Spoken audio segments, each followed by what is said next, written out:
It's time once again for high school football here on the South Union Township Sports Network. Atlantic Broadband Cable, in cooperation with the South Union Township Supervisors, presents the South Union Township Sports Network. Tonight, via tape delay, here from West Mifflin High School, it's the Titans of West Mifflin against the Laurel Highlands Mustangs.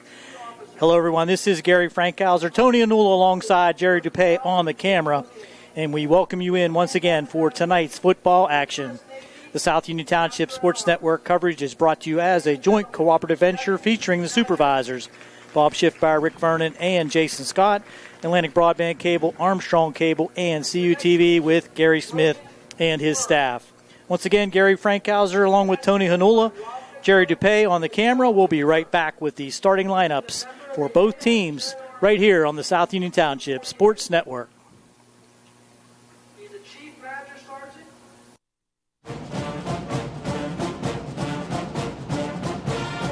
Smith, Lewis & Chess, Financial Services in Uniontown. We'd like to wish the Laurel Highlands football team and their coaches on having a successful football season.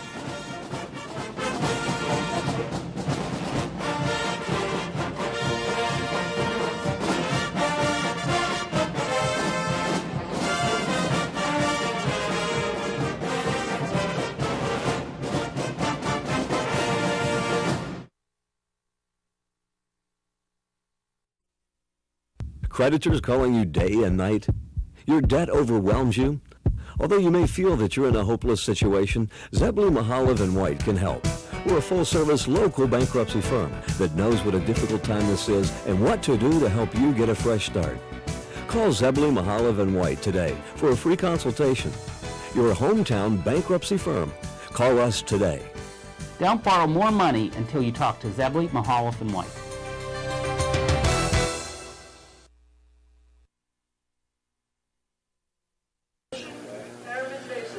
Welcome back. We're just about ready to introduce the starting lineups. Laurel Highlands coming in 1-1, 1-0 in conference. A win last week against the Ringgold Rams in their first conference game. First game loss to the Albert Gallatin Colonials. Here's your starters for the Mustangs on offense. At tight end, Caden Friel, 6'3", 225-pound sophomore. Number 61 at left tackle, Nick Egnott, a 6'2", 255-pound senior. At left guard, number 53, Colton Cole, 5'11", 225-pound junior. At center, Caleb Glebus, 5'11", 290-pound junior. At right guard, Lorenzo McFadden, 5'11", 275 senior. At right tackle, number 50, A.J. Sumter, a 6'1", 240-pound junior. And the other tight end across the way, number 10, Brian Yurchek, a 5'9", 180-pound junior. Looking at the skill positions in the back, wide receiver Christian Burchick, number 15, 6', 185-pound senior. Slot receiver Matt Lucas. May not see him tonight. He does have some injury issues, but we'll look for Matt maybe to come in. 6'2", 165-pound junior. At quarterback, Joe Chambers, 6', 170-pound junior, getting his second start at the QB slot. Rodney Gallagher, he'll be all over the field at wide receiver, slot, running back, wherever they want to put him, 5'11", 150-pound sophomore, 60-pound sophomore. And the wide receiver, Terrence Thomas Brown, 5'10", 160-pound senior. We'll also see Colby Livingston, Jaden Pratt, and a bevy of other receivers for the Mustangs. At fullback, Max Rockwell, 5'10", 190-pound junior. And running back, Angelo Gotti, 5'7", 160-pound senior. Tony, who do we got on defense for West Mifflin? Okay, for the West Mifflin Titans coming in 0-2 for the year. Both losses against two extremely tough teams, Bell Vernon and Thomas Jefferson. Their starting defense tonight will be a defensive end, 59, Gary Keeler, a 6'3", 270-pound senior. At the left defensive tackle position, number 54, Isaiah Gooden, 6'2", 230-pound senior. At the right defensive tackle position, number 55, Jay Sean Schofield, a 6'1", 290-pound senior. At defensive end, the Pitt recruit, number 8, Nakai Johnson, a 6'3", 235-pound senior. The outside linebackers on the left side, number 12, Jameer Hill, a 6', 190-pound junior. And on the right side, number 11, Carlos Scott, a 6', 185-pound freshman. Inside linebackers on the left side is number 32, Monte Brookings, a 5'11", 210-pound junior. And the right inside linebacker is number 33, Israel Rose, a 5'11", 205-pound junior. The corners on the left is number 4, Tyjir Williams, a 5'11", 160-pound sophomore. On the right, number 34, Tyrell Ogletree, a 5'10", 165-pound sophomore. And at free safety is number 10, Andre Spencer, a 6'11", 185-pound junior. Thanks, Tony. It's going to be an interesting game here tonight. West Mifflin, as you said, 0-2, but playing the two top teams in the conference, Bell Vernon and Thomas Jefferson. They've yet to score a touchdown yet this season, but the Mustangs, I think, are still going to have their hands full trying to stop the running attack for West Mifflin. And we need the Mustangs to tackle well this evening, and also on the offensive side, try to get the running game going on their side. They did get that passing attack going last week, and you've seen both games so far here this season, Tony, and looks like junior quarterback Joe Chambers is coming into his own as the signal caller for the Mustangs. Well, he had a fantastic game last week, Gary, against Ringgold. He was 15 of 23 for 184 yards and a touchdown, actually threw to 6 different receivers in that game, and he played extremely well. And the other impressive feature for last week's game against Ringgold was the defense. They gave up a ton of yardage, but the thing of it was, every time Ringgold had a chance to either tie the game up or even get back into contention, they made a couple stops and did a good job defensively. Like I said, they gave up 100 yards to a couple different rushers, but still only allowed 12 points and pulled out a big victory. And that was a very important victory to provide some momentum for the Mustangs going into the meat of the conference schedule. They'll have to go up against Bell Vernon and TJ coming up, and those will certainly be different kind of games that the Mustangs will have to be at their best to have any kind of competition. Without a doubt. Two of the best teams in the state. Matter of fact, Thomas Jefferson's ranked number 1 in 4A. Bell Vernon's trying to creep into it, but they're ranked number 4 in 4A in the WPIAL. So the Mustangs, if they can pull out a victory here tonight, they're going to have a couple tough games coming up, and that'll at least give them a little cushion and try to get a playoff spot. Right, and Bell Vernon and Thomas Jefferson play each other this evening, so we'll get a better idea of that matchup after this evening. But that'll do it for the pregame activities here from West Mifflin High School. Gary Frankhauser along with Tony Anula. We'll be right back with the coin toss and the start of tonight's football action here on the South Union Township Sports Network. The key to success in life is teamwork. On and off the field, in the workplace, in the home, in our schools. Teamwork gets it done. The world of competitive sports offers many good things, the most important of which is teamwork. Individual talent may win a few games, but teamwork wins championships. Go team! Go Laurel Highlands Mustangs! This positive message has been brought to you and paid for by Jason Scott.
Welcome back to West Mifflin High School, home of the Titans, and the Mustangs and the Titans are just about ready to start things off. They do the coin toss, I think, virtually, Tony. Oh, yeah, could be. So, we didn't see anything, that's for sure. I'm assuming that West Mifflin won the toss and elected to receive, but I guess we'll figure that out at halftime. Harry Radcliffe will do the kicking in the absence of Zach Layton. Suffered an injury in the soccer game last Friday evening. We're ready for high school football action. And as we said, Laurel Highlands has to be careful tonight, even though this West Mifflin team has not scored a point. I'm sure they've got a lot of talented skill players, so the Mustangs are going to not overlook this game, that's for sure. Juwan Owens is going to look at this one, go past him, and roll into the end zone for the automatic touchback. So effective kick there by Radcliffe. Not much height on it, but good strong leg puts it into the end zone, and that will give West Mifflin 1st and 10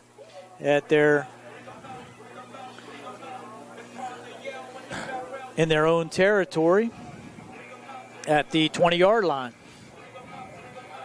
Yeah, it'll be interesting to see. Normally the West Mifflin teams, Gary, a lot of running, not a whole lot of passing, but we'll find out what they have here tonight. Couldn't find any stats for the last couple games, so not exactly sure what they did in the way of a play mix. On the other side, you got to be sure tackling for the Mustang defense. Up under center. There's an off-tackle run, and going to be a tackle there for a short game at about 3. Tackle there by, looked like Rodney Gallagher coming up from his safety position to make, no, that's number 7. Chenille Thomas with the tackle. Thomas has done a nice job at the linebacker spot for the Mustangs this year. Number 13 at quarterback for West Mifflin, Tayshawn McMillan, calling the signals. Didn't pick up who had that initial run. Was that? That was Ogletree. Ogletree? Number 34, yep. 4-yard gain to start. 2nd and 6. Ball at the West Mifflin 24-yard line. McMillan. You're going to go to the left side. This time all kind of room for a run off the left side and a first down out to this 37-yard line. Again, that's number 34. Ogletree stopped by Gallagher that time, but not before he picked up approximately 10 yards on that carry. More than that. Let's see. Yeah. 5, Actually 10, picked up 13. 13-yard gain and a big tackle by Gallagher. Really only had one man to beat. Yeah, big hole on that left side. The Mustangs are going to have to shore up that defensive off-tackle run that they're going to do until you stop. And there he is again. Ogletree has a no contact until he gains about 9 yards this time, and Gallagher has to come up again for the tackle. But steady dose of Ogletree, one of the first 3 carries, and the Mustangs no answer so far. Well, and Ogletree is the cousin of Jimmy Walker from West Mifflin, who actually led the WPIAL in rushing his senior year, had 2,600 yards rushing. Looks a lot like his relative. Yeah, Ogletree just a junior. You got the power eye left formation, and they're going to do this until the Mustangs stop, and that time they do, and that's going to be number 52 for the Mustangs, John Deek on the tackle, but I believe it's going to be enough for a first down. Only needed 1, got about 1.5, and that will be a first down for West Mifflin at their own 47-yard line. So 4 carries for Ogletree on this opening drive, picks up 27 yards. 2 first downs already for the Titans. Just running the clock. Now we have split receivers and a slot to the right, protector to the left, and that's going to be a procedure call, I believe, against West Mifflin.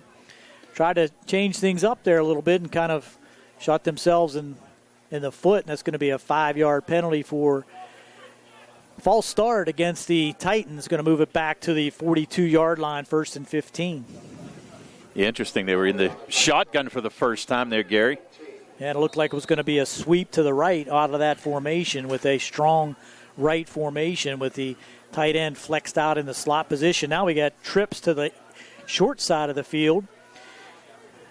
And again in the shotgun, it's going to be handoff again. And this time, same play, and they're going to force him out of bounds at about the 46-yard line of Laurel Highlands. So they loaded everything up, blocked it nicely to the left side. Well-designed play, picks up about 12 on that play, makes the 2nd down and 7. 2nd down and 3, I'm sorry. Yeah, Owens on the carry there for his first action. 0-1 Owens. Yeah. Now we go back to the power I formation to the right.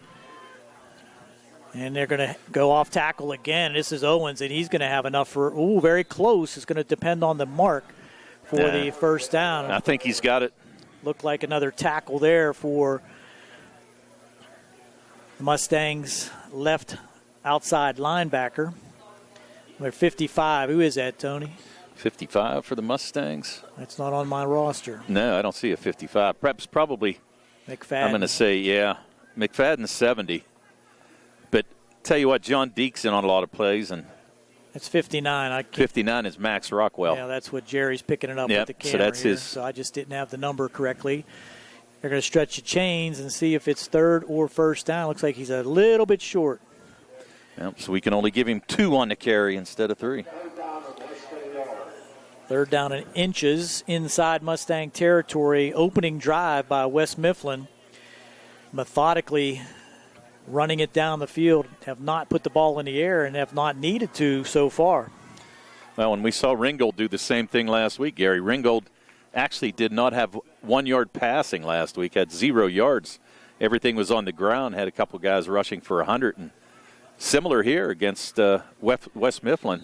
Well, the scouting report does not lie. No, it doesn't.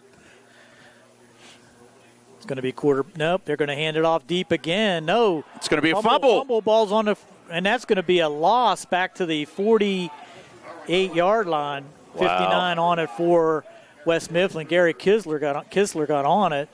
Keeler was fortunate. A couple Mustangs around. Down, but it looks like they may go for it. Let's see. 4th down and about 6. And it looks like they're going to go for it. Nope. No, they brought the punter in. Punting formation. That's Kasuda back to punt, and Gallagher and number 15 Burchek back for the Mustangs. Mm-hmm. Punts away, high, tail dragging punt. Gallagher will catch it at the 20-yard line. Fair catch. Good idea there. Surrounded by a bunch of West Mifflin Titans.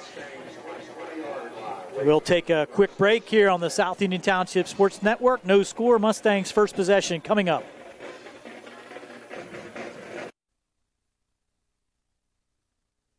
If you've been injured on the job, you'll want a local attorney you can trust. The attorneys at Davis & Davis live and work right here, representing injured workers for over 40 years. Trust your case to a local, experienced legal team. Trust Davis & Davis.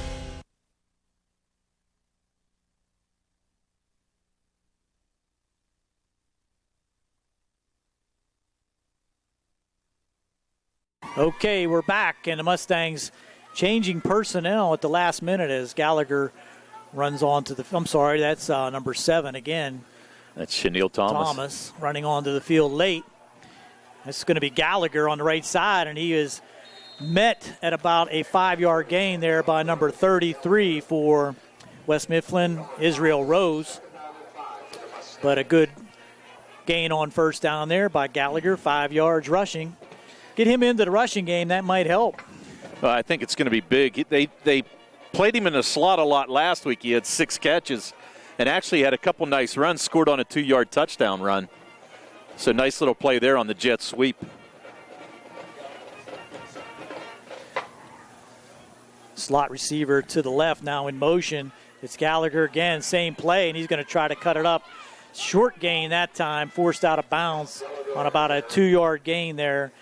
Defensively for West Mifflin, number 2 is Peyton Uhas. Yeah, they must have seen something on the tape. They keep running to the right-hand side of the offensive line. And the short side, too. Not much room out there for the speedy Gallagher to maneuver. Probably not a bad idea, though. You got the pit recruit Nakeem Johnson on the other side. The 6'3", 225-pound senior. Yeah, I'm not so sure I'd run on his side anyway. 4.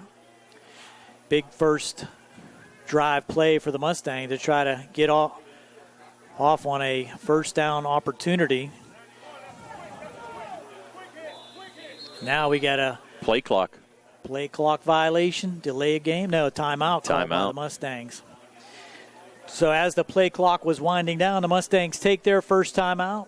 We'll step aside here quickly on the South Union Township Sports Network. No score, 7:32 to go here in the first. Esophageal reflux affects 20% of Americans and can lead to heartburn, regurgitation, chest pain, and difficulty swallowing. Reflux is caused by stomach contents passing a faulty valve and entering the esophagus. Ulcers and precancerous tissue can then form. Offer the latest testing and treatment for reflux disease. SWGI, specialists in digestive health.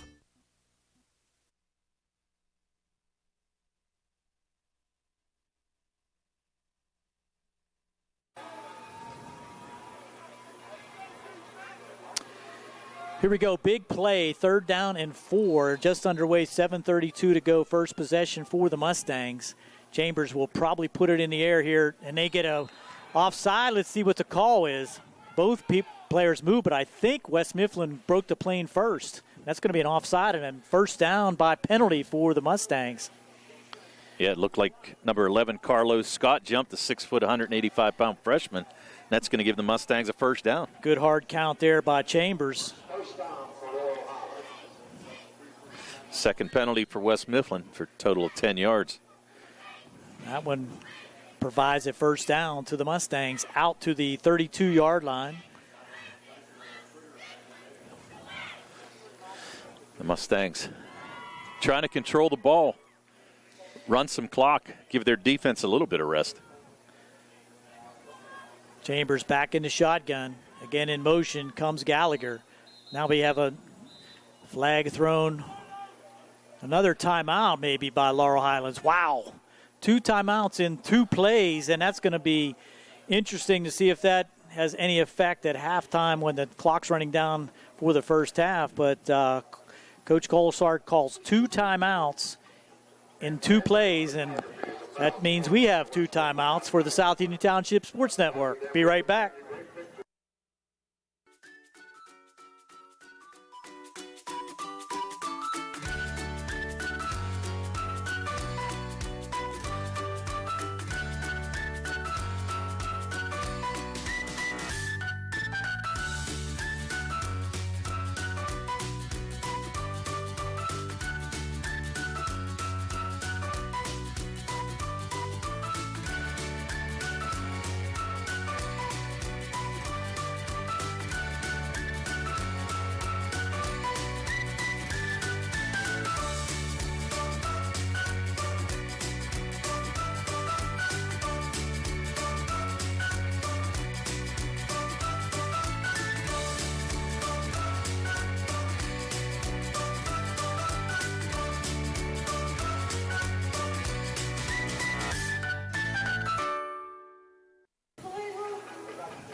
Okay, here we go. 1st and 10. Gary Frankhauser along with Tony Anula. First drive for the Mustang picked up a first down on penalty at the last play. Gallagher in motion, resets to the right. Now here's a fake. I'm sorry, no, that's an inside handoff. I thought Chambers was going to keep that. Probably should have. I don't know if he has an option in that situation, but the inside handoff there to Chenille Thomas. Chenille Thomas on the carry. Gain of 1.5, give him 2. 2nd and 8. Now the Mustangs come into this game, Gary, only averaging 25 yards on the ground in the first 2 contests. So they're trying to establish a little bit of run. I think I like that, and here comes Chambers. He's going to go back. Now he's going to tuck it and run down the right side, and he's going to be pushed out of bounds here on the near side. A gain of about 5. That was number 2, I believe, on the force out. Peyton Uhas again. Ball gets out to the 38. 3rd and 4. Give him 4 on that. So the Mustangs, be interesting to see here, Gary. Like I said, they passed 23 times last game to 6 different receivers. You got 3 flanked to the left. Got to protect here. Chambers, though. Got to protect him. Got time here. It's down the middle. It's open, just overthrown. Intended there for DeMonte Kiss, and he just flattened his route out instead of sending it down the hash mark. Had his man beat, but pass a little too long, brings up 4th and 4. Yeah, just not enough air underneath that pass by Chambers. So now Harry Radcliffe's going to come on and punt for the Mustangs.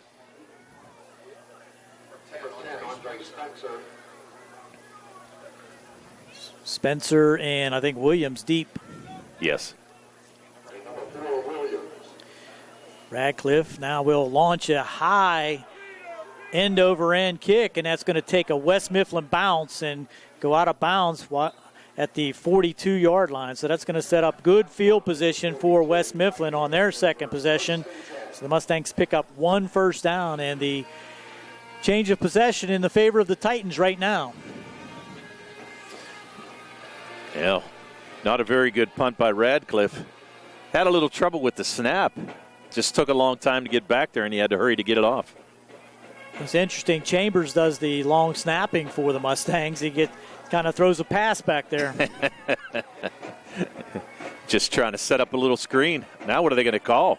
I got a little bit of a penalty here. Looks like maybe I'm not sure. I didn't see the call, but it was a 5-yard. I'm sorry, 10 yard. Must have been some holding involved. So that reduces the field position back to the 32-yard line. It's the third penalty already by West Mifflin. They're trying to come around the left side again and met by a group of Mustang defenders led there by McFadden. On the carry that time was number 34. That was Ogletree again. So Ogletree now with 5 carries for 28 yards on the night. Gain of 1, 2nd and 9.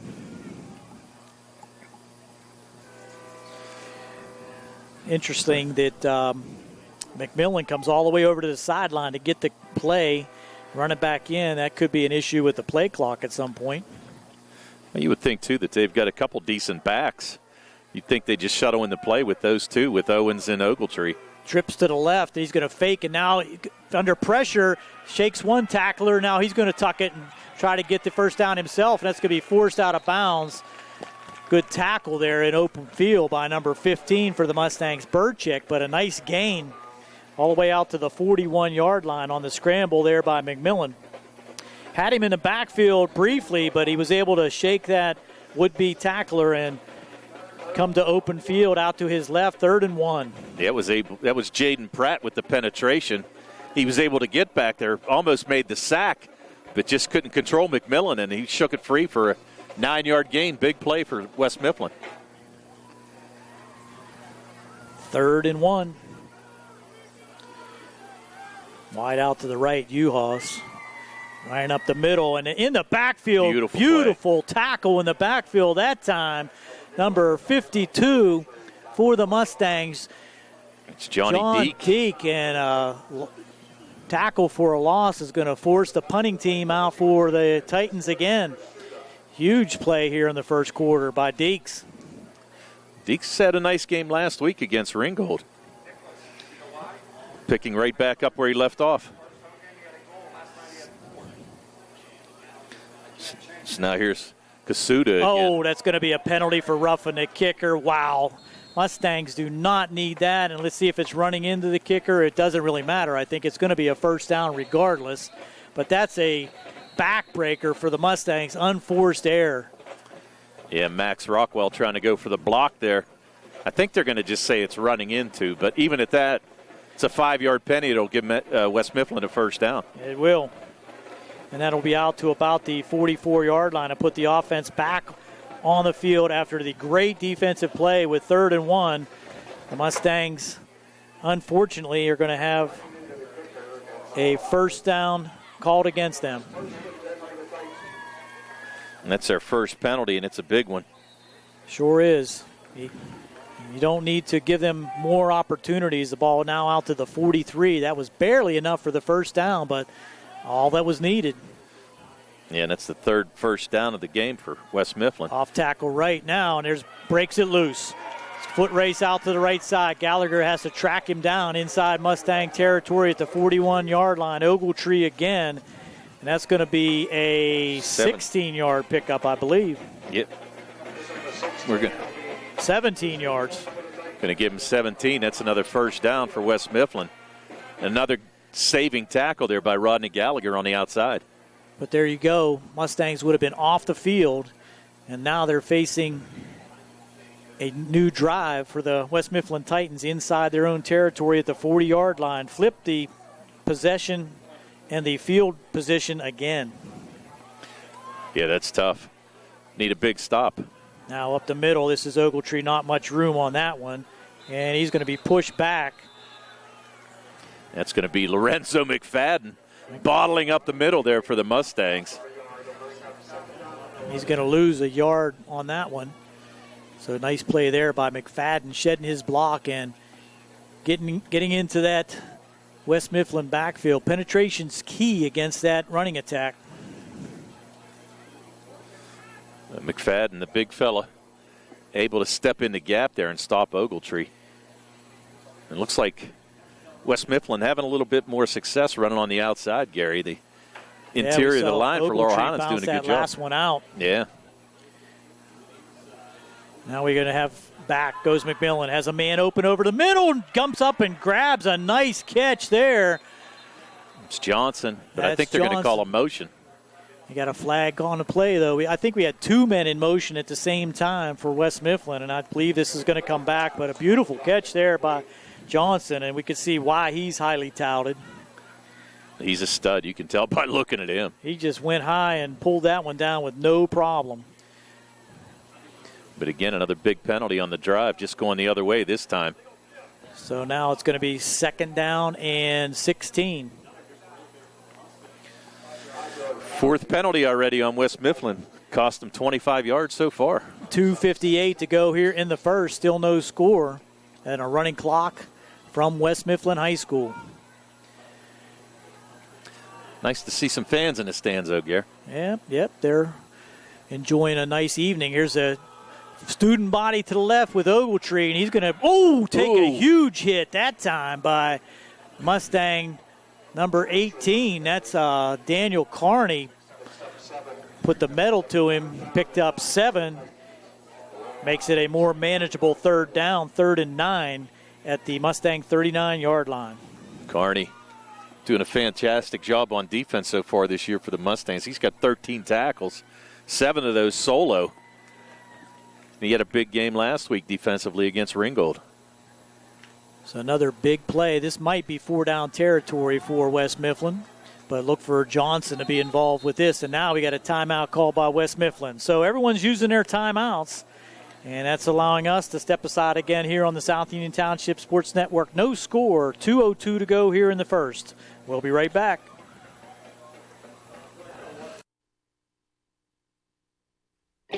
At what point did everything change? When did service get taken out of service industries? It's too bad, because people are busy these days. At life, at work, at play. When it comes to your hard-earned money, you want service. Real service. From a person you know and a face you trust. At a bank where changing with the times doesn't mean leaving people behind. We're proud to be a part of your community. We're United Bank, at your service.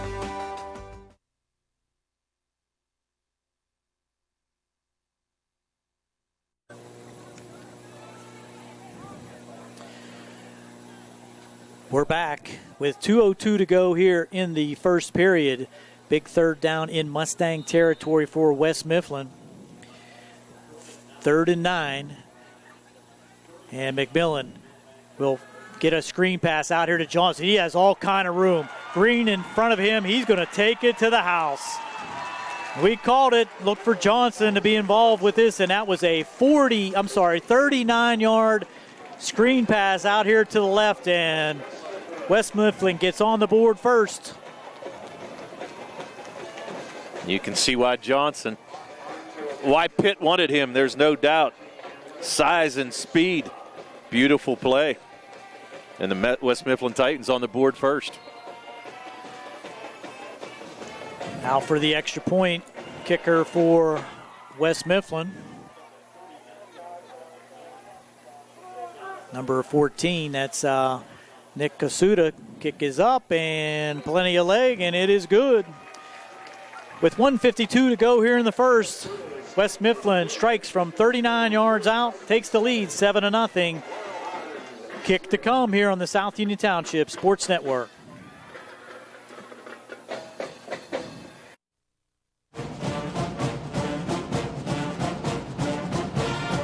Smith, Lewis & Chess, Financial Services in Uniontown. We'd like to wish the Laurel Highlands football team and their coaches on having a successful football season.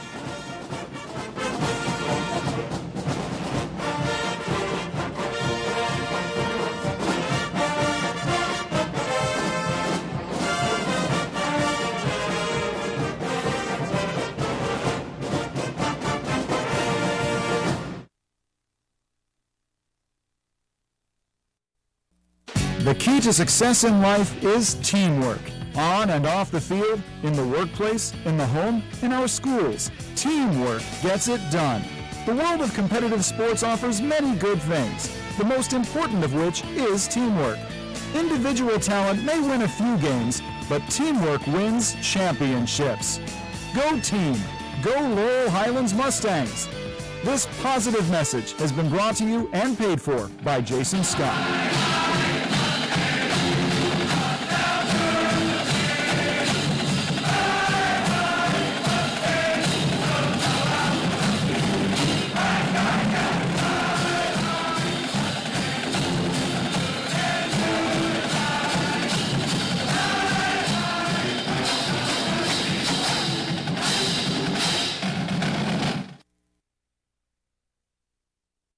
We're back after the 4-minute and 58-second drive by West Mifflin, aided by the roughing the punter call that would have stalled the drive back in their own territory, but they were able to sustain it.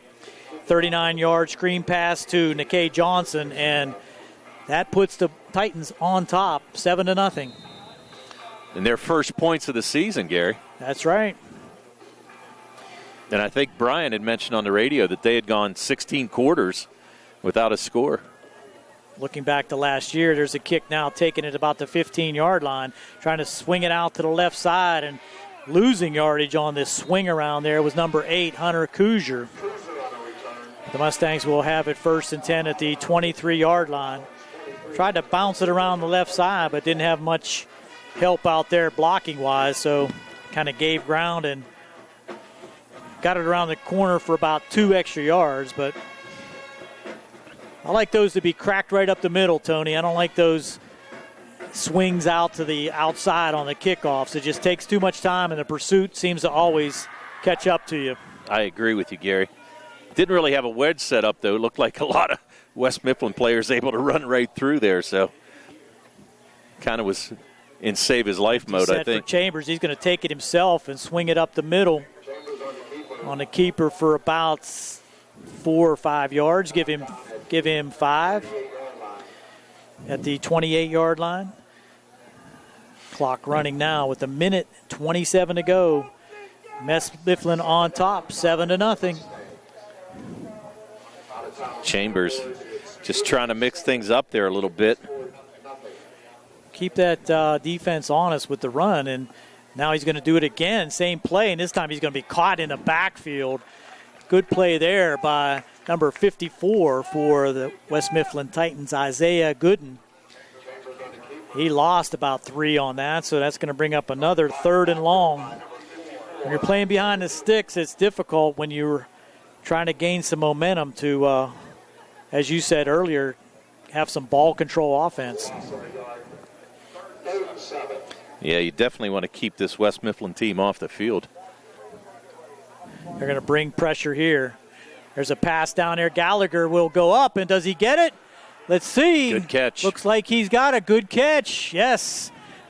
Athletic play there by Rodney Gallagher all the way out to the 47-yard line, and Chambers just threw it up and trusted his man Rodney to go get it, and that's exactly what he did. A 25-yard gain. And a 1st down, more importantly, for Laurel Highlands to keep the drive alive. Down. Yeah, big 3rd down pickup there. Almost got it out to midfield. This is the furthest penetration that the Mustangs have had offensively. Chambers back again. He's going to roll out to his left and tuck it. He's got some room. Kind of slips at about the 50-yard line and gets to about the 49 before he's touched down there. Knee hits the ground at the 49-yard line. That's going to be about a 4-yard gain, 2nd and 6. Yeah. Looked like he had more room, but the West Mifflin defense came up quickly, number 4. Yeah, he had a couple corners coming up real quick. He actually just dove into the slide Tygeer Williams. Now we got an offside call, so that's going to give the Mustangs another 5 yards. Look like number 8 on the other side. Johnson, wow, on the near side. Offside for West Mifflin. That's going to make it a 2nd down and about 1. That's big. And I don't know I'm not exactly sure how Gallagher gets away with that. When he's in motion, he kind of fakes like he's going to take a handoff. And he never gets called for the, illegal procedure or anything like that. But, hey, we'll take it. As long as he's not going towards the line of scrimmage, he's okay. That's the end of the quarter. And that will do it for the first quarter. West Mifflin 7, Laurel Highlands nothing. Here from West Mifflin High School. We'll be right back on the South Union Township Sports Network with second quarter action. Creditors calling you day and night? Your debt overwhelms you? Although you may feel that you're in a hopeless situation, Zebley, Mahalev & White can help. We're a full-service local bankruptcy firm that knows what a difficult time this is and what to do to help you get a fresh start. Call Zebley, Mahalev & White today for a free consultation. You're a hometown bankruptcy firm. Call us today. Don't borrow more money until you talk to Zebley, Mahalev & White.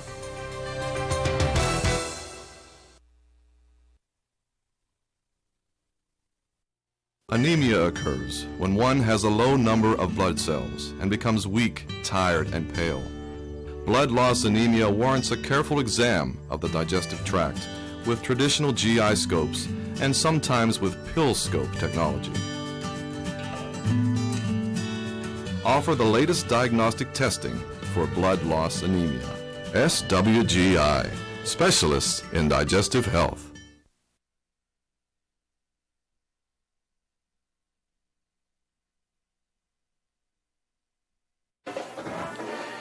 We're back. Mustangs with an opportunity here in West Mifflin territory at the 44-yard line. 2nd down and 1. Chambers with 3 receivers out to the right. They readjust and now send a man in motion. Hand off to number 5 for the Mustangs. And going laterally and gaining no yards, in fact, losing 2 yards is number 5. That's Matt Lucas. Not sure I like that call, Tony. No, I don't either, Gary. To be honest with you, he really didn't have any room. Plus, he was running to Johnson's side and really didn't have any place to go. Wow, that just loses yards back to the 45-yard line. 3rd and 2 now. Another big play here for the Mustangs to try to keep this drive going. Yeah, keep it going and actually try to put something on the board here. Down 7. Chambers now looks. He gets it out here to the left. Gallagher with a blocker, but he's got all kind of West Mifflin. He's going to lose about 7 yards on that play. Again, I'm not sure I like the opportunity to go sideways on these plays when you have the ability to push forward for maybe a couple yards. And play calling may have been the bugaboo on that series. I actually thought what you were going to see was I thought it was going to be more of a lateral. I thought you were going to see Gallagher try to throw a pass. But it was a forward pass, and he didn't have a chance to do anything with it. He had to go high to catch it to even make sure that it was secured that way. Right. Radcliffe. Whoa. And there's a low-lining kick, and that's going to take a Mustang bounce back to the 20. It's on the floor. Let's see who picks it up. I think West Mifflin got back on it. Yeah, they were fortunate. I'm sure the coaching staff for West Mifflin are going to tell him that not a good idea to try to pick that up in that situation. But no. West Mifflin will retain possession at the 20-yard line and a 7-0 lead. No, not a very good play. And a lot of young guys on this West Mifflin roster, Gary, and I think that was more of a freshman/sophomore mistake going after that punt. Really didn't have any place to go with it anyway. One of my favorite sayings. Can never understand a rookie mistake, especially in the pros. Yeah, this is true. Okay, McMillan now. He's going to hand it off and up the middle, but a nice tackle for a short gain there at about the 22-yard line. That time tackle there by Rockwell. It was Rockwell on the tackle there. Ogletree for a 1-yard gain. Ogletree now 10 carries for 50 yards on the night. Yeah, he's getting a good workout here in the first half as we're under 10 minutes to go. Clock running very quickly, fast-moving game with a lot of action on the ground. But for the timeouts, this would be a very speedy first half. Now, on the left side and with some room out to the 28, maybe the 29-yard line. Again, that's number 34, Ogletree. And they're going to give him out to the 38-yard line. Pick up 7, 3rd and 2. Yeah, and I misspoke earlier, Gary. He's actually the younger brother of the West Mifflin star. Wow. Jimmy Walker. So now a big 3rd down. The Mustangs can use a stop here. Double tight end formation for the Titans. Power ride to the right, and they're just going to hand it off to Ogletree, and he's going to get enough for the first down. Needed 2, got 3. Met there after the 3-yard gain by number 52, John Deek. Tell you, I was watching the action on the right side of the line there with Johnson taking on Max Rockwell, and Johnson pretty much just buried Rockwell on that play, freeing up a little space for Ogletree to pick up that first down. Ball now at the 31-yard line. Johnson now in the slot to the left. Look for something to him here in this situation. They're going to run the power sweep with Johnson blocking out in front, and that gets him involved one way or another. Fumble! A fumble, and the Mustangs pick it up. They stole it off of him. Down inside the 10 to the 5, and brought down at the 3-yard line. Wow, I thought that play was over a long time before the ball came loose. On the run there was number 21, Ojuan Owens, and he coughed it up in the scrum there over at around the 37-yard line. I didn't pick up who picked that up for the Mustangs. That was Burchek. Burchek got it down to the 2-yard line where the Mustangs have a huge opportunity here with 8:24 to go here in the second. The Mustangs, that was a huge play by Burchek. Owens was just fighting for extra yardage. It looks like Burchek just stole it right out of his hands. And a beautiful return as well. Well, the Mustangs need to take advantage. This is Gallagher. He tries to push it up to the right side, and he gets no gain on that play. Again, the Mustangs look to find a crease on the right side, and again, they go right at Johnson. Yeah, and I'm not so sure that's advisable. So Gallagher with no gain on the play. As we said, 2nd and 2. Yeah, the Mustangs having trouble with the running game here so far this year. Really needs something to happen here on this. Got to get some push out of the front 5 for the Mustangs and get at least some positive yardage. Now he's going to pass it. He got a man wide open, and that's Gallagher, and he'll take it in for the touchdown. Great play there by Rodney Gallagher to not drop his knee at the 1-yard line or about the half-yard line to keep himself away from being down at the 1-yard line. So Chambers does find Gallagher for the 2-yard touchdown pass at 7:28 to go here in the second. Now Radcliffe on for the kick.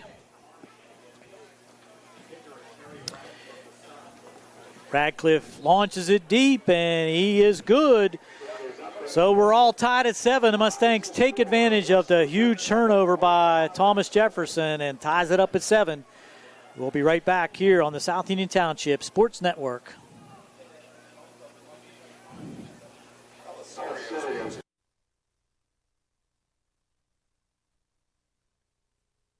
Personal injury can come in many forms. No matter what your injury, the attorneys at Davis & Davis will personally meet with you to discuss your case, just like we have over the last 40 years. Trust your case to a local, experienced legal team. Trust Davis & Davis.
Back.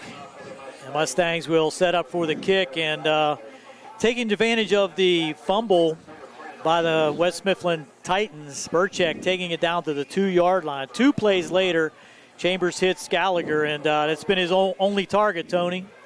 Yes, Chambers so far on the night, 3 for 4 for 20 yards and the touchdown. All 3 catches by Gallagher. Here's Radcliffe. Now gets some height under this one and gets it down to about the 13-yard line. Right up the middle come the Titans, and he's breaking it loose. Got to bring him down. Man, a great return there, and as we said, right up the middle, all the way out to the 50-yard line. That was number 10, Andre Spencer, on the return. Spencer with a great return. Nice tackle there by Terrence Thomas Brown to save the touchdown. But there you go. You take it right up the middle. You break that first wave of resistance, and you have some opportunity for a large return, and that's exactly what West Mifflin did, and they have great field position at the 49-yard line. Yep, and he had some blockers as well. Nice return by Spencer. So now West Mifflin in business again. McMillan now looking deep. Gets it out in the flat here, and that's a nice little sideline pattern complete to number 33, Israel Rose, and that's a gain of about 8 on the first down play at the 42-yard line. Defending out there, number 14, DeMonte Kiss, gets him out of bounds after the 8-yard gain, but good deception that time by McMillan. Every bit of. Nice little play action fake. And Rose, just coming out of the backfield, was wide open.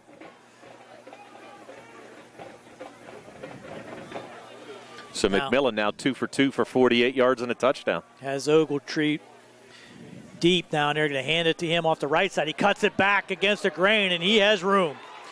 Let's see if anybody can track him down. He gets all the way down inside the 15-yard line. Gallagher has to run him down, but took it off the right side and just cut it back to the left with no resistance by the Mustang defense down inside right at the 15-yard line. So big gain there from the 42 to the 15 for Ogletree, now racking up the yards. Ogletree has 87 yards on 13 carries. That was a big save by Gallagher. Again. But once again, knocking on the door, West Mifflin Titans trying to answer that turnover touchdown for the Mustangs. And that turnover looms even larger now. There's Ogletree again now. He's brought down in the backfield. Nice play there by number 68, Brad Smith. Just a freshman for the Mustangs.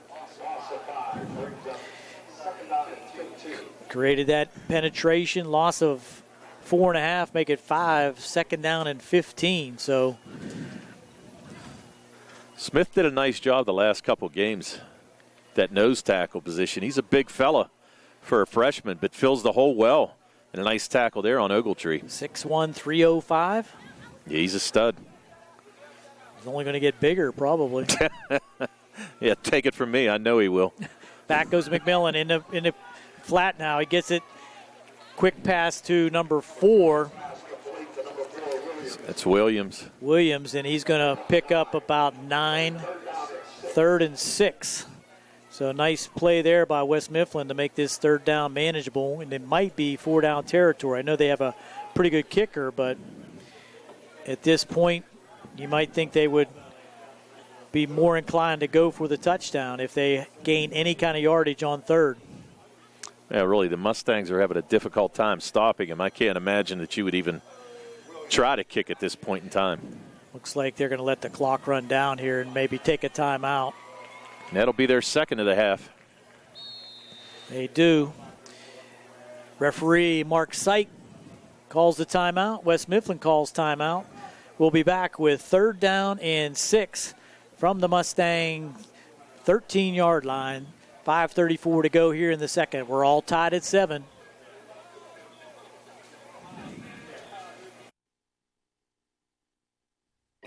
At what point did everything change? When did service get taken out of service industries? It's too bad, because people are busy these days, at life, at work, at play.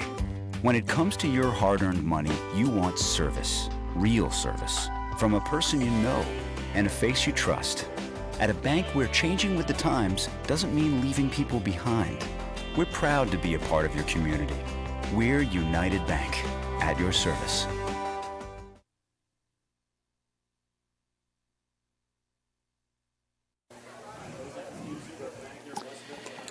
We're back after the West Mifflin timeout. 3rd down and 6 from the Mustang 13-yard line. Big play on both sides as we're tied at 7. 5:34. Here comes McMillan. He's going to be chased. Going to get it inside, and it's going to be very close to a first down. He might have it right at the marker. See who picked up that pass as they pull him out of the stack. It's Rose again. Rose, he's going to be right at the line. It's going to be 4th down and a half a yard.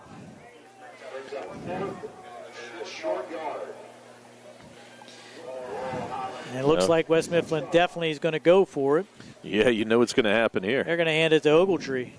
Every bit up. I'm kind of surprised they didn't go to the side with Johnson there. I thought maybe that the big fellow would be able to fight his way for the first down. McMillan's going to cup under center, and going to be the final timeout. They're going to call timeout again. It looked like McMillan was going to cup under center for the keeper, so they call their final timeout of the half with 4th down, 4:49 to go. West Mifflin threatening at the Mustang 6-yard line. We'll be right back here on the South Union Township Sports Network.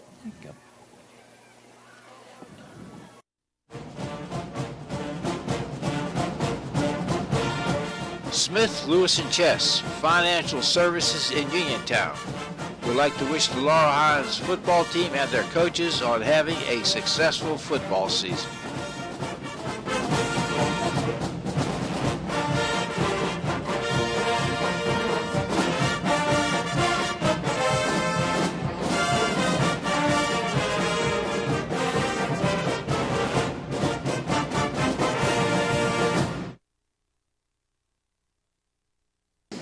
And the lack of air conditioning and having to sit there for 8 hours in a mask. That was my big.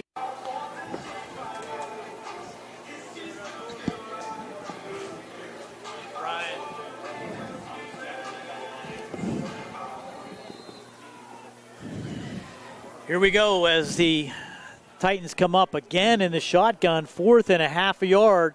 They're going to give it to Ogletree off the right side. He's hit in the backfield, and I don't believe he made it. Depends on the spot. Depends on this, and it is first down, Laurel Highlands. Wow. Huge defensive play by the Mustangs.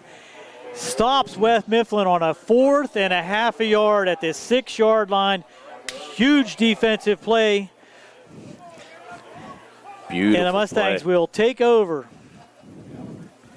And we saw it last week. It's exactly what we said, Gary. The defense bent all last week and didn't break whenever it came time. And that's a great example right there. We saw a turnover on the last set of downs and a beautiful stop there on 4th and 1 inside the 10.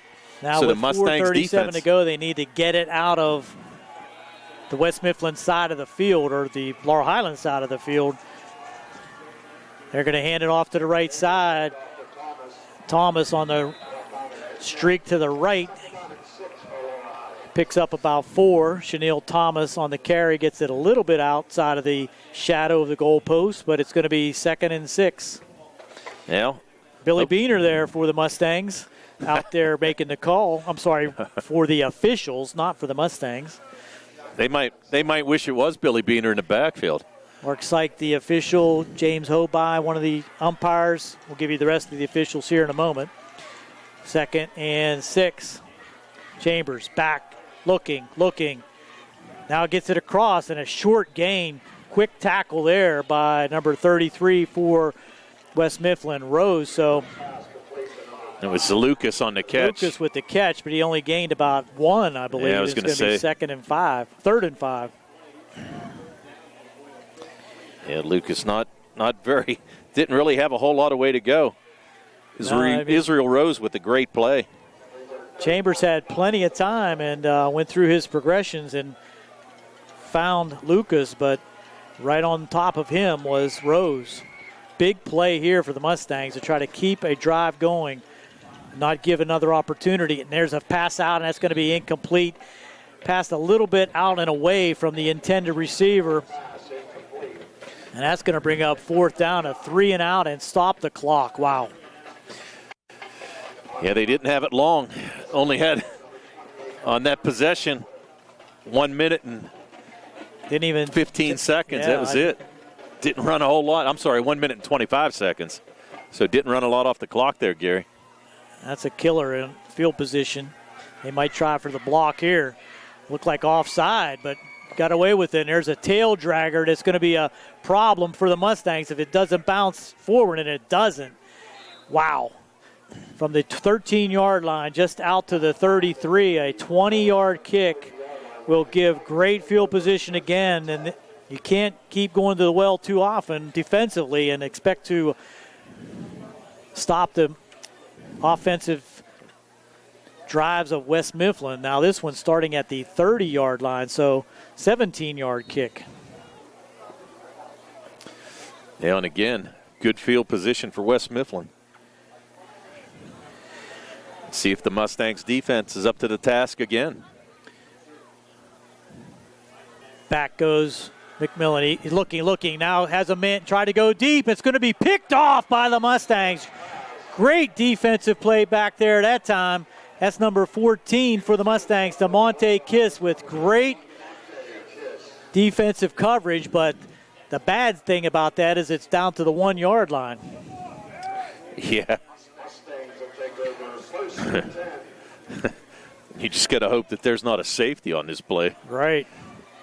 Nice play by Kiss, though. Fantastic defense. And we're going to have to bring the Mustang offense back out. And last couple of years, we have not seen the Mustangs have any offensive plays with the quarterback under center. So he's going to be taking the snap 5 yards deep in the end zone and have to get some offensive push out past the 1 to avoid a safety in this situation. So Chambers, they're going to bring the house, I would think, from McMillan's side. And now we have an offside, but yes, good call there by Chambers with the hard count. They're going to get the 5 yards the easy way. That's huge. Gives them a little bit of field position. Wow. We're talking field position on the 6-yard line. I got news for you. I mean, where he was, let me tell you something. I'm not so sure that even if they stopped him at the line of scrimmage, that he would have been able to get out of the end zone at all. You're right. I mean, that ball was right up against the goal line. So fortunately for the Mustangs, a pickup of 5 on the penalty. Without running a play. Yeah. Back he goes. Chambers looking, rolling right. Now he gets it out, a man open, and that's Gallagher in open field. Gets a block, but he does not get by the defender. Great defensive play that time. That was huge by number 10 for West Mifflin, Andre Spencer. Wow. All kind of space out there at the 33-yard line, and Gallagher, if he'd have been able to make Spencer miss, he'd have been off to the races. Yeah, he only had one man to beat. Burchek tried to throw a good block for him, but Spencer was able to fight that off. Give him credit. That was a huge play. And Gallagher, we know how fast he is. Now We've seen a couple. Penalty call. I think Laurel Highlands has too many men on the field. I think you're right. Yeah, they've got illegal. Yep. Yeah. I think they have 12 guys on the field. Illegal substitution, I think. I think they had 12 men on the field. That's only the second penalty on the Mustangs for 10 yards, but again stops the clock, 2:24 to go. Now it's a running clock in the second quarter.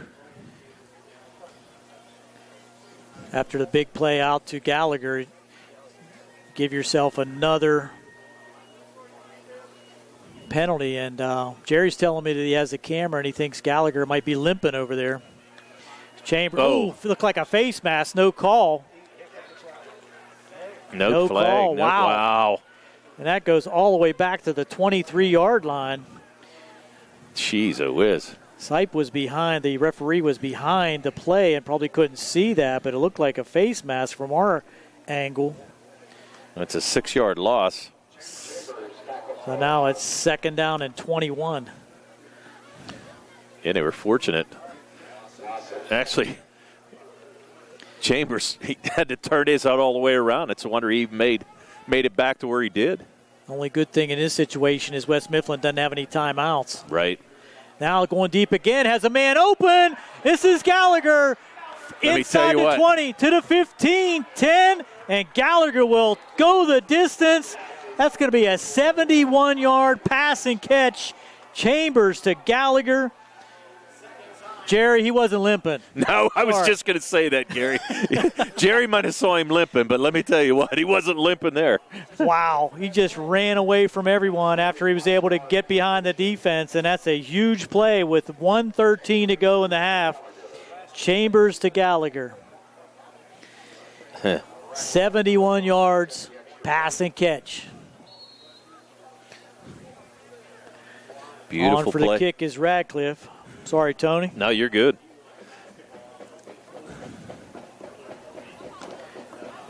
Holds down, kick is up, and it is good. So Radcliffe is true on 2 extra points. The Mustangs take the lead 14-7 with 1:13 to go here in the second. We'll be right back for the kick here on the South Union Township Sports Network.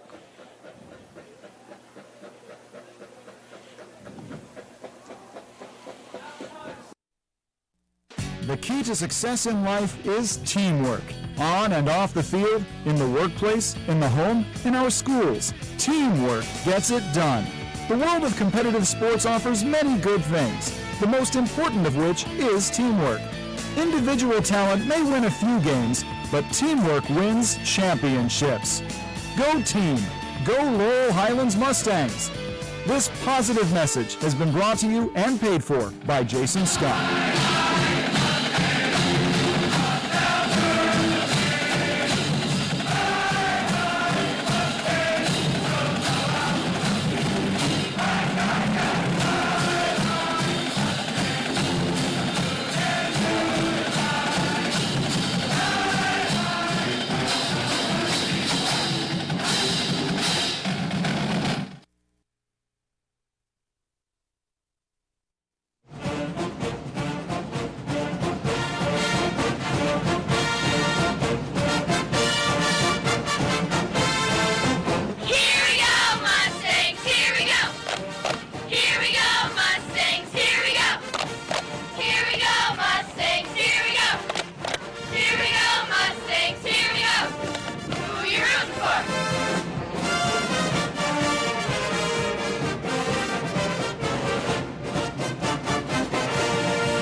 We're back with Radcliffe teeing it up after the dynamic pass and catch from Chambers to Gallagher.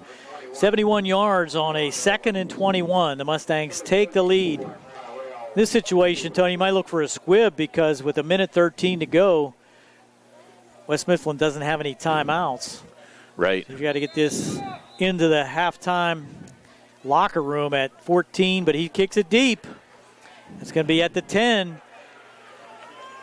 And now he has room. There he goes. That's going to be one man to beat.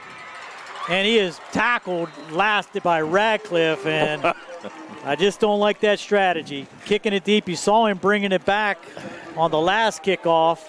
And now with 1:03 to go, the return there, was that number 10 again, Spencer? Yeah. No, that was Ogletree. That was Ogletree, 34, and he's their best runner, and he now has all-purpose yards probably close to 200. Yeah, there's a 63-yard return to so set him up. At least 150. Yeah. Now, West Mifflin with no timeouts and the ball at the 33-yard line. They're probably going to have to put the ball in the air to take advantage of the clock stopping, but let's see. I'll tell you what, though, you still have a lot of time, really, with 1:03 to go. And the Mustangs, Gary, that was a 3-play, 99-yard drive for their last touchdown, yeah. Now Ogletree along the left side. He tries to pop it out, and now he has room. He's going to take it down inside the 20 to about the 17-yard line. I think they're going to mark him at the 15. Gallagher with the tackle again. Another touchdown-saving tackle by Gallagher. And that's going to be a 17-yard gain. It's going to give him 15. 15. Yeah, they marked it at the 15-yard. Clock's running with 43 seconds to go. They're going to give it to Ogletree again around the right side. Has blockers. He's going to take it into the end zone. Wow, what a turn of events. That's from 16 yards out. 2 plays.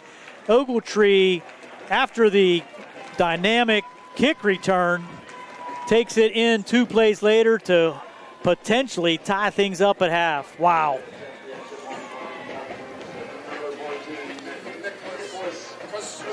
Two-play, 29-second drive. That's exactly right. Covered 28 yards. And Ogletree now 17 carries for 110 and a touchdown in this first half. The kick is up, and it is good. We're all tied. The Mustangs could not get it into the locker room with the lead. We're tied at 14 with 34 seconds to go here in the first half. Once again, we'll step aside. Gary Frankhauser along with Tony Hanola here on the South Union Township Sports Network.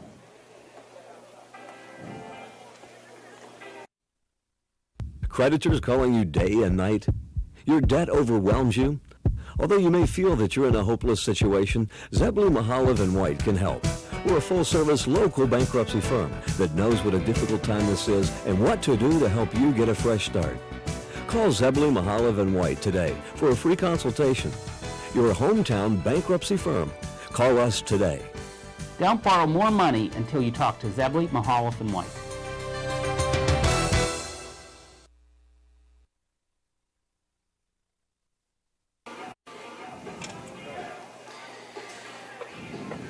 We're back with West Mifflin now to tee it up. Mustangs also have some dynamic return athletes back deep, but I'll bet money that they're going to squib this one. Well, we thought that the last time, Gary. You never know. Then we need Jerry to tell him that Gallagher was limping. Yeah. And kick it straight to him. Got 5 on the near side. That's Lucas, and I think that's probably 7. Or it could be 6. Yeah, Brown across the way, deep. And here we go. They kick it deep. Gallagher's going to get an opportunity. Wow. He's going to cut it out. We got a penalty flag on the play, so Gallagher's going to dance his way around out there and get it out to about the 38-yard line, but that's going to be called back with a illegal block below the waist. I saw here on the near side at the 36-yard line, so that's going to push it back 10, and the Mustangs will have 25 seconds with which to work, and I believe they have 1 timeout. Yeah, that's a crackback block. Yeah, legal block below the waist. You can't block below the waist on kickoffs anymore. We used to do that in our day, though, Tony. Oh, yeah. Yeah. That's going to negate a 30-yard return by Gallagher. Yeah, so Ogletree was the huge factor on that last possession. What was it, 69-yard kickoff return? 63, right. 63, yep. And then 2 plays later, he takes it in from 16 yards out. Right. Yep. 25 seconds to go. Chambers.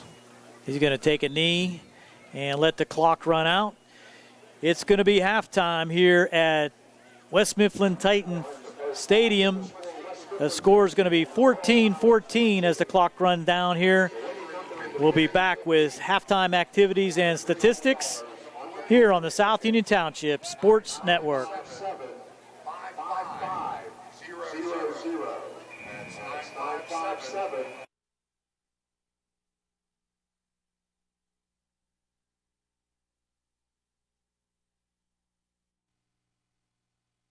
Many people unknowingly have chronic liver disease and discover it during routine blood testing.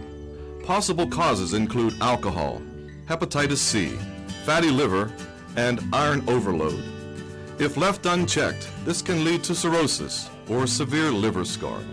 offer the latest testing and treatment for chronic liver disease. SWGI, specialists in digestive health.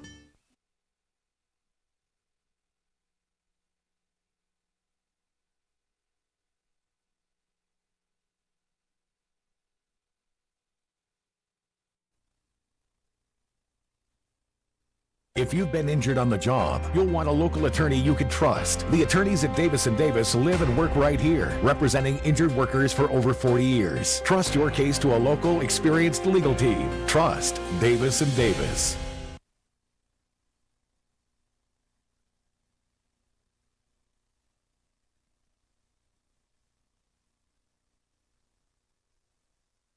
Welcome back to West Mifflin High School. The West Mifflin High School band entertaining us here at halftime. Tony Anula practicing social distancing outside here. He's going to give us halftime statistics. Tony? All right, for the Laurel Highlands Mustangs, let's start out team-wise. The Mustangs ran 20 offensive plays. They had 119 yards passing, 17 rushing for a total of 136 yards.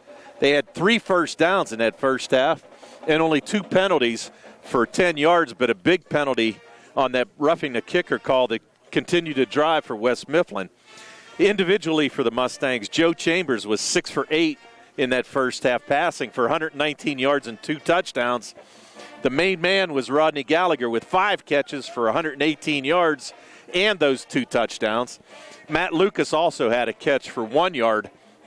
Rushing-wise, Chambers 6 carries, 6 yards. Chenille Thomas 2 carries for 6 yards.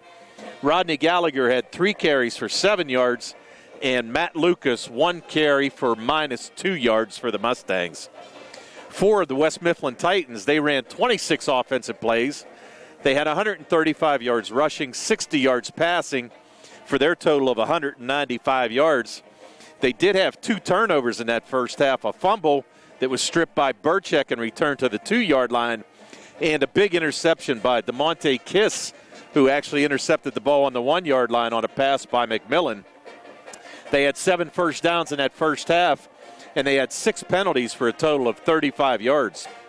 Individually, Tayshawn McMillan was 4 for 5 in that first half for 60 yards. He threw 1 touchdown, and as we mentioned, had that 1 interception. His receivers was Nakai Johnson on the big 39-yard touchdown catch for his only catch. Tysier Williams had 1 catch for 8 yards, and Israel Rose had 2 catches for 14 yards. Rushing-wise, McMillan had 1 carry for 9 yards. Owen Owens had 3 carries for 16 yards, and that fumble that was stripped by Burchek. And Tyrell Ogletree in that first half, 17 carries for 110 yards and 1 touchdown for West Mifflin. That's your first half stats. Not to mention the 63-yard kick return to set up the last touchdown. Exactly. So he's got over 200 yards total offense. Thanks, Tony. We'll recap the scoring as we provide these statistics here to WMBS. The first quarter scoring, as you said, the 39-yard screen pass to Nakai Johnson from McMillan after the roughing the kicker penalty kept the drive alive for West Mifflin. With a kick good by Nick Casada, made it 7-0, 1:52 to go in the first. The Mustangs answered after that fumble that took the ball down to the 2-yard line of West Mifflin. Pass from Chambers to Gallagher from the 2-yard line. Radcliffe kick was good at the 7:28 mark of the second, tying it at 7.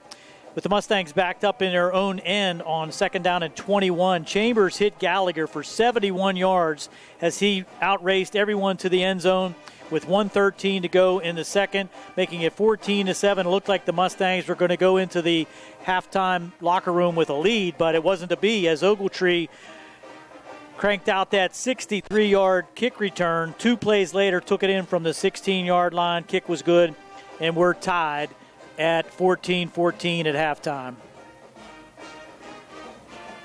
We'll be right back here on the South Union Township Sports Network.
At what point did everything change?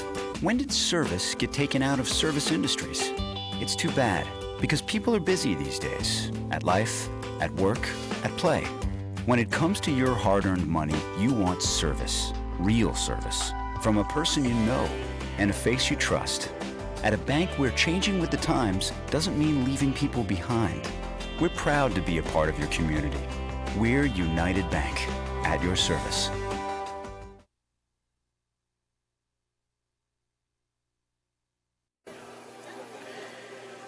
We're back and ready for second half action. All tied at 14. We got a good one. Mustangs will have the first possession of the second half. Deep for the Mustangs, Gallagher, Brown, and Lucas. Kicking off for West Mifflin, Nick Kasuda.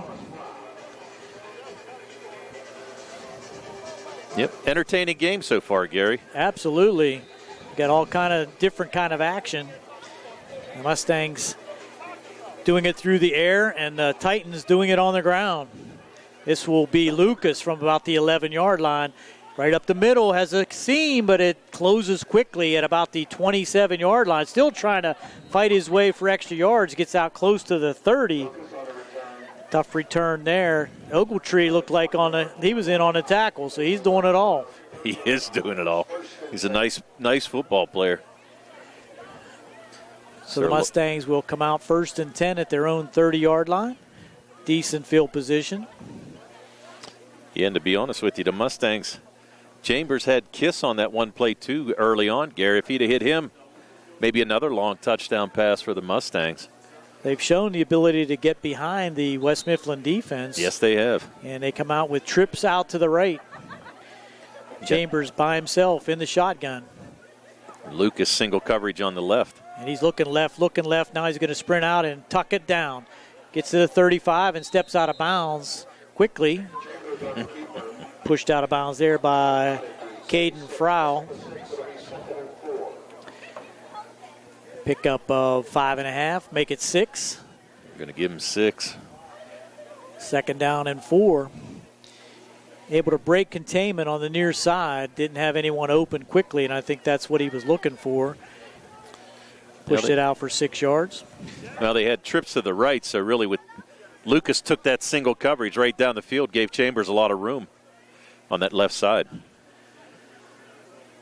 Again, in the backfield, and he's going to go for the pass deep and has a man deep, and that's going to be an interference call. Got to be.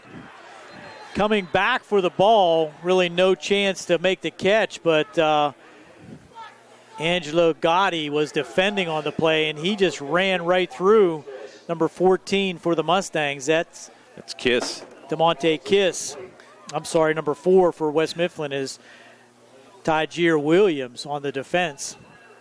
It's going to be a 15-yard penalty. Actually, a really smart play by Kiss to try to come back to the ball and make the defender interfere with him. So that'll be 15 yards and put the ball right at midfield. 1st and 10 for the Mustangs. So 2 plays in, the Mustangs almost in Titan territory. Now they do give it to him in Titan territory. It's correct because the ball was at the 36. Now we're at the 49. Correct. Trips out to the right again. They're going to bring 8 people on the rush this time, and that's a pass out, and it is picked off. Wow. Lucas with the tip off his hand, and that's going to be picked off there. So Tyler Williams gets the interference call. 1 play later, picks it off at the 44-yard line. Turnover, Mustangs. And while they're driving, had a nice little thing going on, and then just threw that pass a little bit behind Lucas and went to tip it and make the catch. And good defense there by Williams on the tip drill to make the interception. So now West Mifflin takes over. 11:33 to go here in the third quarter as Johnson switches sides. Strong left formation, and it's going to be off tackle. The ball is knocked down there. I thought it was loose there for a second, but I think he might have ran into his own player there. I do too. Looked like he was trying to follow. I don't know if it was Rose, but actually just tripped over his own blocker. Well, it was good penetration regardless to cause that mishap in the backfield. Loss of 4. So the Mustangs showing some good penetration on that first play. Need to get a 3 and out here, Tony. Yeah, they do. We were only on the field for, offensively for? 3 plays? Yeah. 27 Double seconds. tree again now, and he's going to be hit again right at the line of scrimmage. Short gain of about 1 yard line. Tackle there by number 18, I believe, Carney. Also in there, number 68, Brad Smith, the freshman. Smith, he plugs up a lot of ground in there, Gary. Yeah, he's a good-looking freshman. He moves well for a big fella.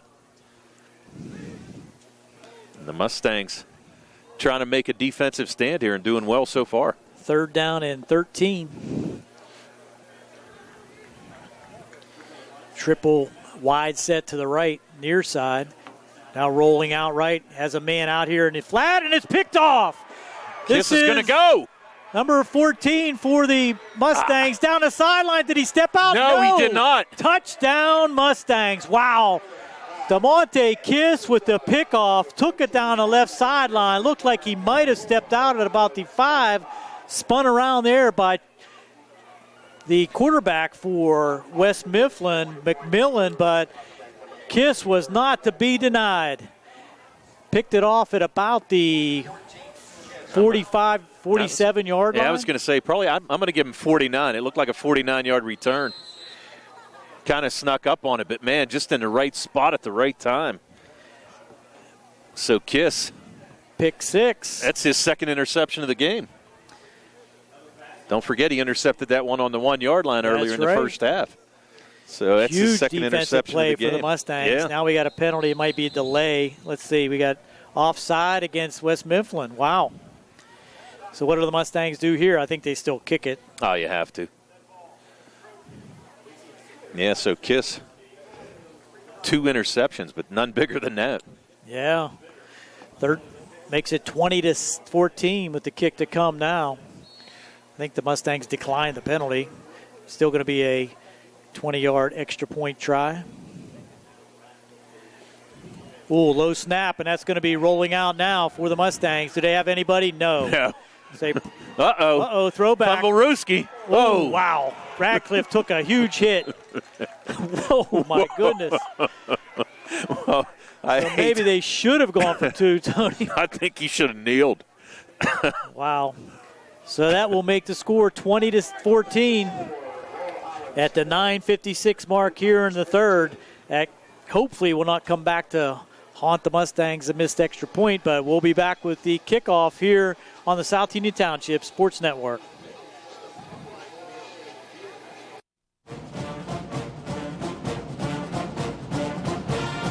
Smith, Lewis & Chess, Financial Services in Uniontown. We'd like to wish the Laurel Highlands football team and their coaches on having a successful football season.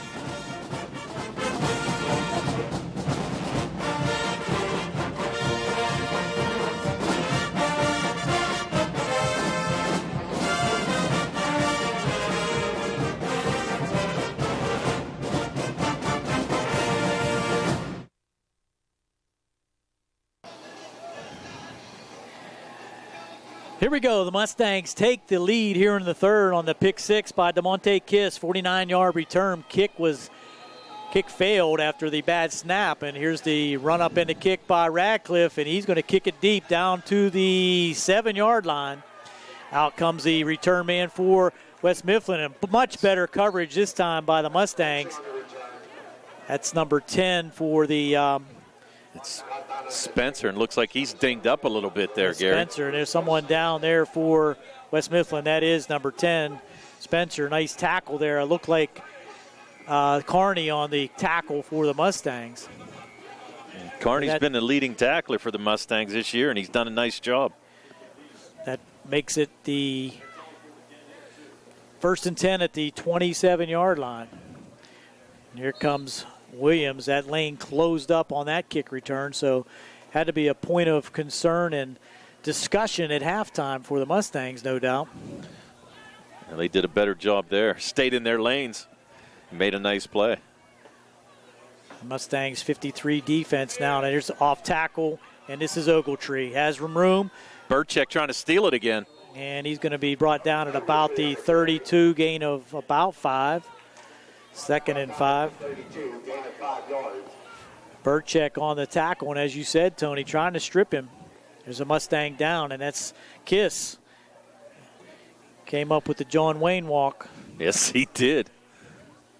But he's not going off the field. Yes, he is. Oh, yeah. He's going to need to regroup there briefly. Now he got he's trying to wave him back. Now he's going to have too many Mustangs players. might have to take a timeout. Yeah, they're going to have to, is right. I mean, if he'd have stayed on the ground, they wouldn't have had to take a timeout. Right. It been an injury. Well, I should have just went out. They are going to have to take a timeout, and again, that hopefully will not come back to haunt the Mustangs. But with the score 20-13, Laurel Highlands on top. 9:06 to go here in the third. We'll step aside here on the South Union Township Sports Network.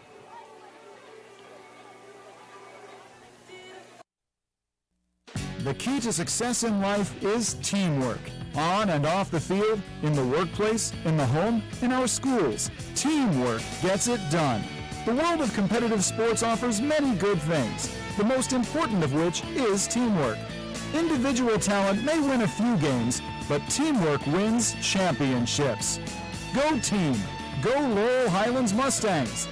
This positive message has been brought to you and paid for by Jason Scott.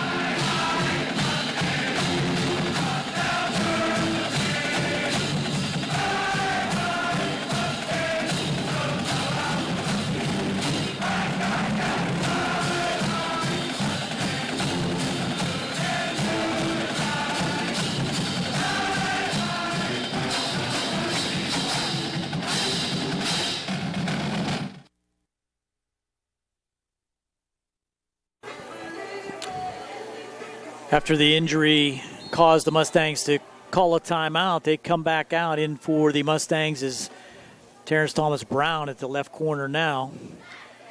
Power eye right. And this is going to be Ogletree. Good penetration and handoff were no gain that time. So Ogletree brought down again by the freshman. Number 68, Brad Smith. Again. He's impressive. 3rd down and 5. No gain on that play. Might even have been about a half-yard loss. Ogletree now 20 carries for 112 yards and 1 touchdown. 3rd down and a long 5 for West Mifflin. They bring in some new blood, number 33. Ogletree limping a little bit coming off, Gary. That's Rose, and 21 it's going to be Owens. Yep. Yeah, Ogletree limping a little bit here on the sideline. Look for Johnson to get involved in this. There's a student body out here to the to the left, and Mustangs come up and fill the hole. Carney with the open field tackle. Beautiful tackle for a minimal 1-yard gain. That's going to bring up 4th down. Coming out, the punter, number 14, Nick Kasuda. Now the Mustangs need to be smart here. No need to have another roughing penalty. Not at all. We got to give Carney credit, Gary. He came in as the leading tackler for the Mustangs. Had 17 tackles, 13 of those solo. We've called his name a number of times tonight. Oh, wow. Bad snap, and the Mustangs could not get the block. Wow, right in front of the 3 Mustangs in there quickly. Could not block that punt, and it is down at the 32-yard line where the Mustangs will take over. 1st and 10. Another opportunity there for the Mustangs to come up with a big play on special teams, but was not to be. I think they were a little hesitant after that penalty. You're exactly right. And you figure if they would have run into the kicker there as well, Gary, that would have been another 1st down for West Mifflin because they only needed 5 on 4th. Yeah, I was surprised that Kasuda even tried to get that off after he bobbled it.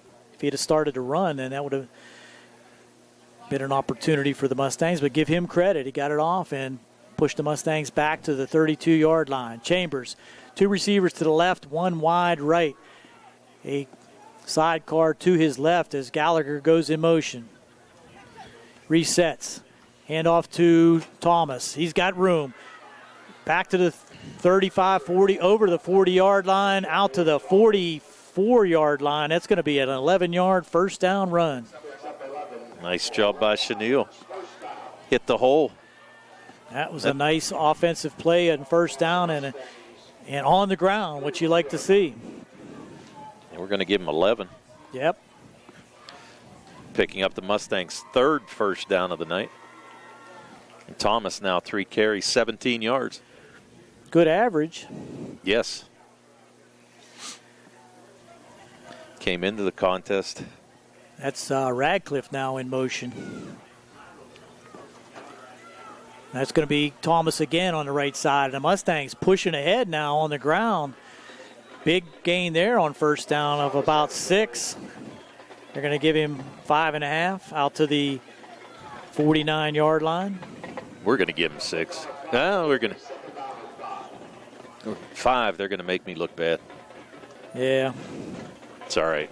That's really hard to do, though, Tony. This is true. Nature had a calling in that.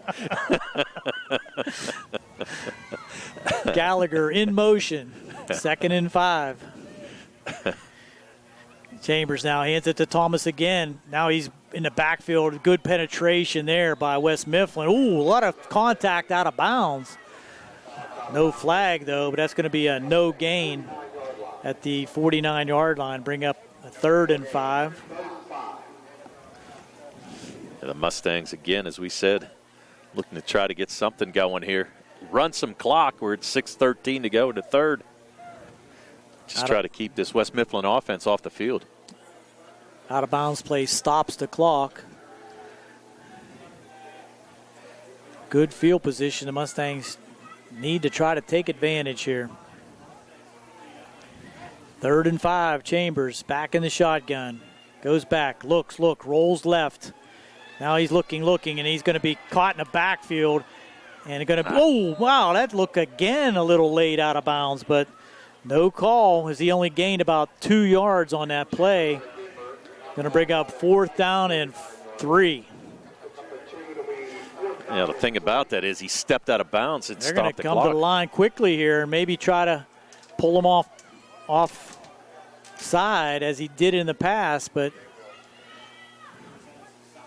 there it is. Pulled him offside again. Wow. Wow. Unbelievable. Chambers, he looks like he's shaken up a little bit too, Gary. Well, he's took a shot. Took him off. Well, that was a hit out of bounds on the near side here that we thought might have been a little late, but it was not called. But he did go for the hard count, gets the 5-yard offside penalty. I think that's the 3rd time this evening that West Mifflin's been drawn offside and resulted in first downs. And he did that a few times last week, too. Able to draw Ringgold offsides and keep a couple drives alive. Strong formation to the near side. Bunched. Everybody's bunched up. And now we got Gallagher trying to get around the left side. And that was a short field, really nowhere for Gallagher to go. And he's going to lose a yard. Yeah, not real sure what to look at there. Really didn't have any place to go, even if he would have got good blocking on that side. Really didn't have a whole lot of room to work with. Too many bodies over there. Yeah. Give me a loss of 2. 2nd and 12. Mustangs now regrouping back in the huddle. Looks like Chambers shook off any ill effects from that last hit. He's a tough kid. He's a nice little quarterback for the Mustangs. Doing a great job. Trips to the right. Back goes Chambers. Looking deep. Has a man open. Just overthrows him, though. No chance that time for the streaking Christian Burchick. That's going to be well overthrown. Yeah, I'm not even sure he saw the pass coming in the air. 3rd down and 12. I don't think they can draw him off and get a 12-yard penalty. No. You can do it a couple times, though. Yeah, but still won't be enough. Look for the flanker screen with Gallagher over there in the slot. 3 to the right. Need a quick slant and put him in the open field. Now Chambers is going to be hitting the backfield and taken down way back at the 50-yard line. Loss of 5, and the Mustangs go backwards after gaining a first down in Titan territory. Now 4th down and 16. Brings out Radcliffe and the punting team. Like to see Radcliffe get a nice punt here. Pin West Mifflin back inside the 20. They've had pretty good field position really throughout this whole game. A little high, but right to Radcliffe. Now he gets it away. Let's look for a Mustang bounce here. We do get one. That's going to be inside the 20 down to the 17, 18-yard line. And effective punt there by Radcliffe. Gets it down inside the 20-yard line, about a 32-yard punt. And the Mustangs will take over. I'm sorry, the Titans will take over 1st and 10 at the 17-yard line.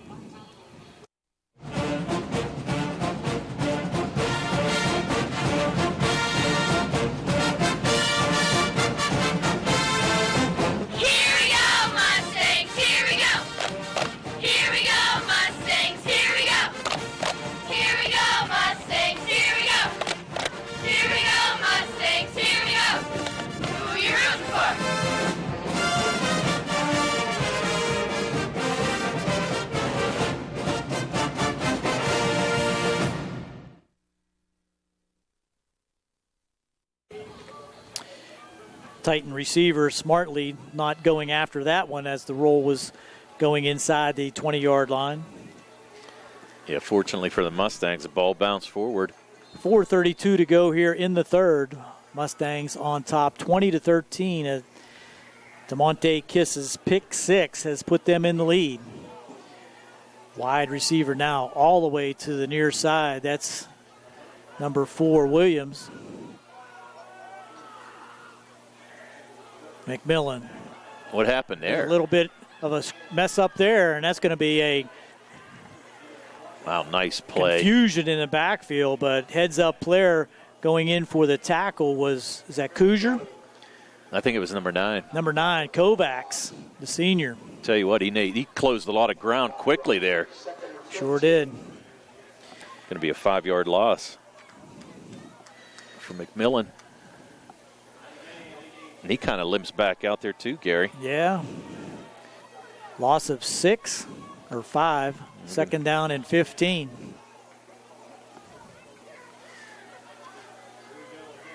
Get Williams flanked out wide to the right. Johnson's look for it. He get a good block on the crackback, and now this is Ogletree, and he gets all the way out near a first down. Wow. Almost out to the 27-yard line. Let's see where they're marked. It's going to be a first down. Wow. Yep. 17-yard pickup for Ogletree on 2nd and 16. Gets them out to better field position. Now we got an official's timeout. Let's see what the situation is. I think they're waiting to move the sticks here.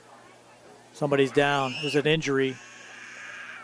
Let's see, a Mustang injury at about the 38-yard line. I don't know if it's a... No, it doesn't look like it. I mean... Somebody's down there.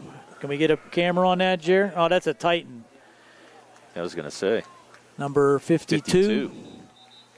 Limping off. Injury there for Carson Novacell.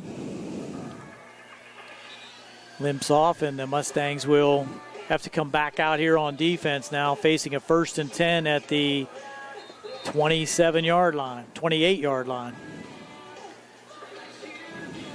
Another nice run there by Ogilvie. He just seems to slither his way through there and find the creases.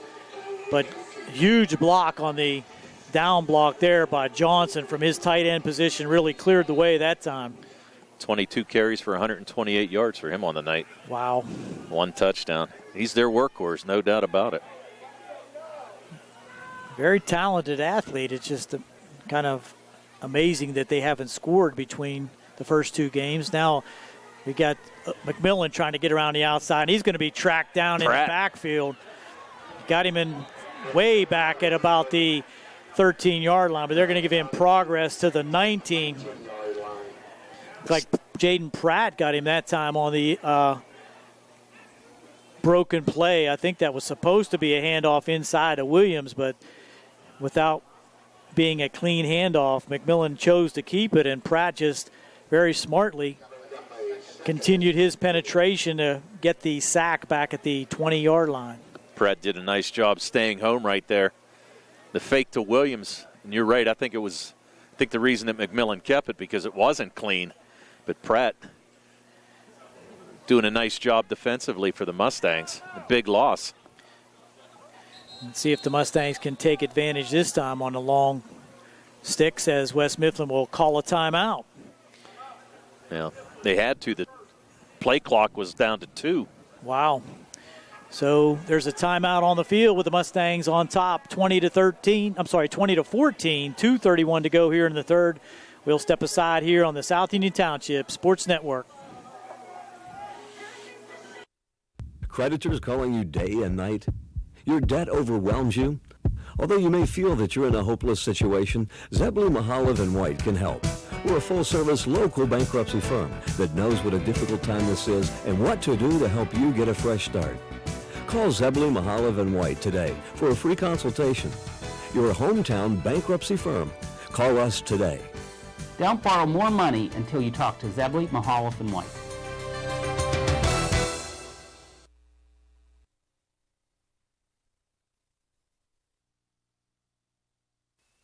Colon cancer is the second leading cause of cancer deaths. Signs include abdominal pain and rectal bleeding. Colon cancer develops from a degenerating benign growth or polyp. Doctors performing colonoscopy are able to remove precancerous polyps, thus preventing colon cancer.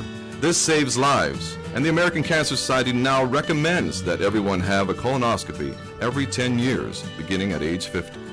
Offer the latest diagnostic testing. SWGI, specialists in digestive health.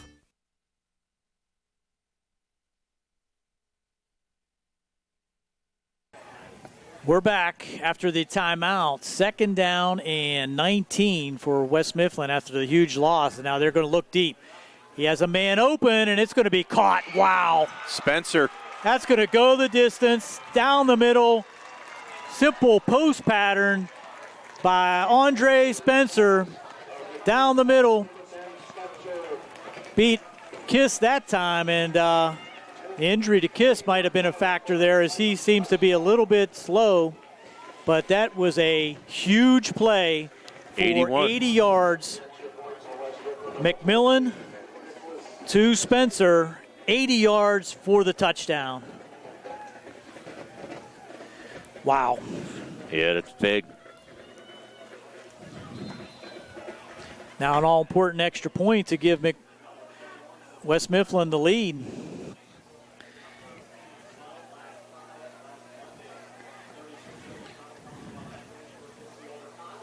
And here's the kick, and it is good. Kasuda gives the lead back to West Mifflin, 21-20 at the 2:20 mark here in the third. Huge plays are happening in bunches here, Tony. We'll be back on the South Union Township Sports Network.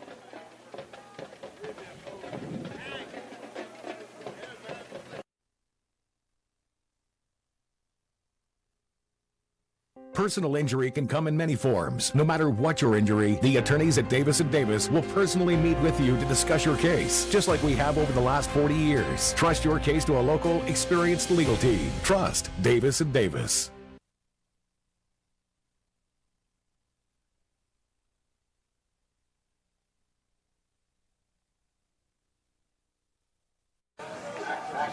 Huge play by the West Mifflin Titans. 80-yard touchdown pass from McMillan to Spencer has them on top now, 21-20, with the extra point being the difference.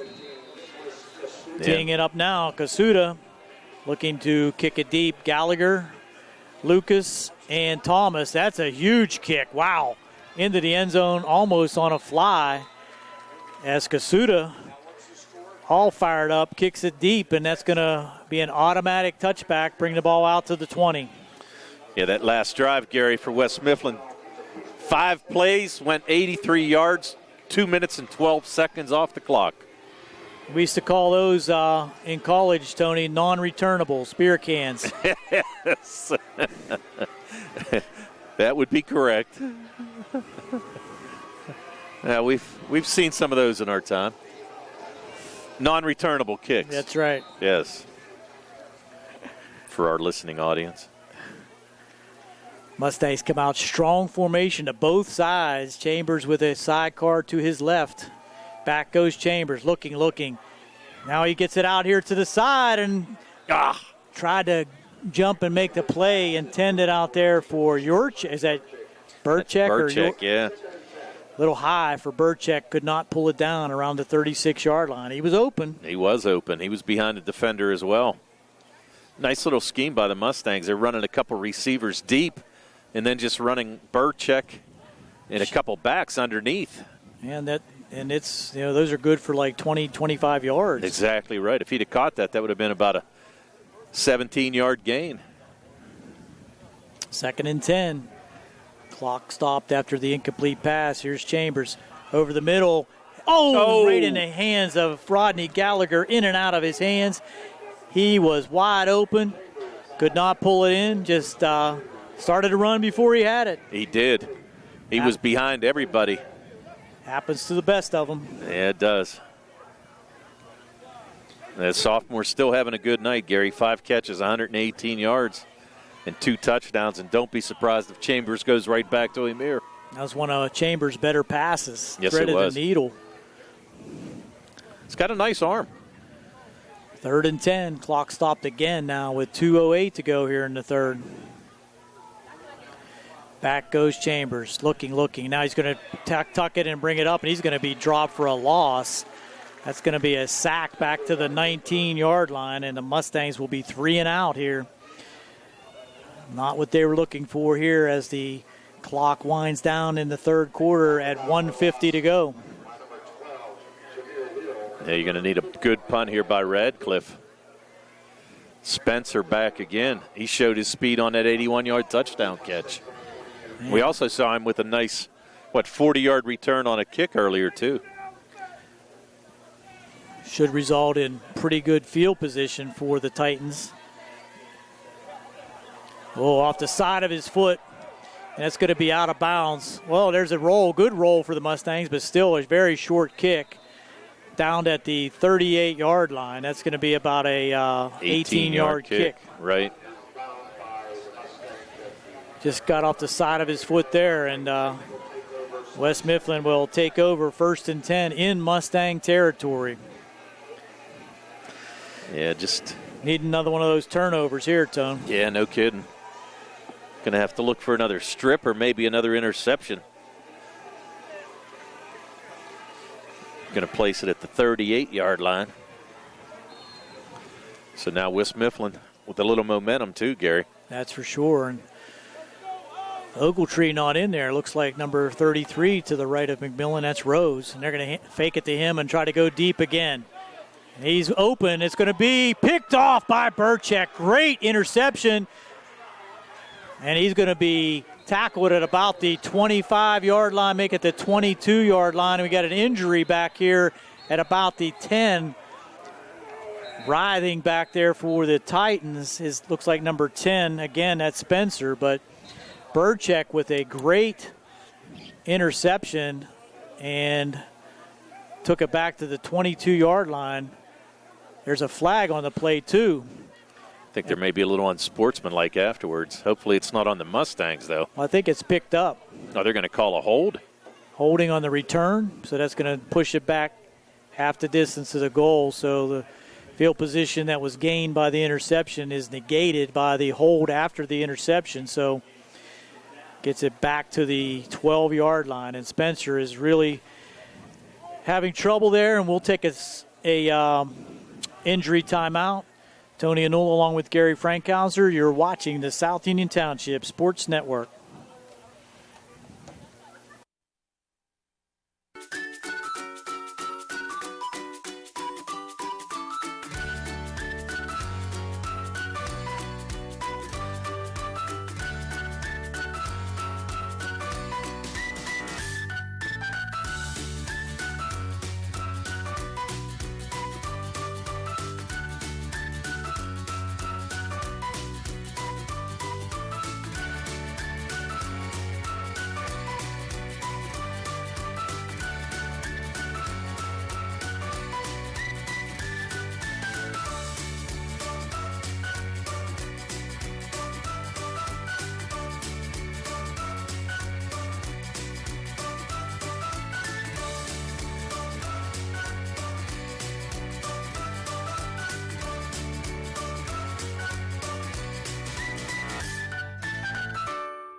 We're back here at West Mifflin Stadium as the teammates for Spencer help him off the field, and you hate to see that in any situation, and especially here in a truncated season for all these high school players. You'd want to see them have a great season as the Mustangs will take over 1st and 10 at their own 12-yard line after the Burchick interception. Chambers now going deep. It's going to come back, and that's going to be intercepted. We got a flag, no flag, and that's going to be taken back for the West Mifflin touchdown. Wow. No flag at all? Wow. Looked like interference, but no call was made, and picking it off and taking it the distance for the touchdown.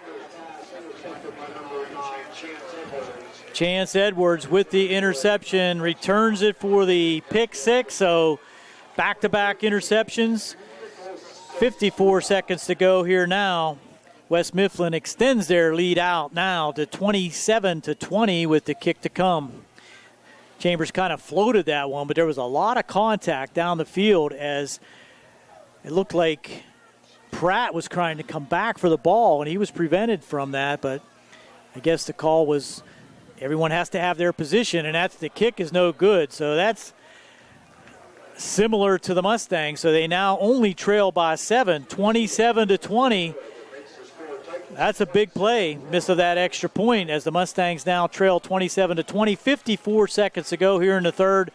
We'll be back on this exciting football action on the South Union Township Sports Network.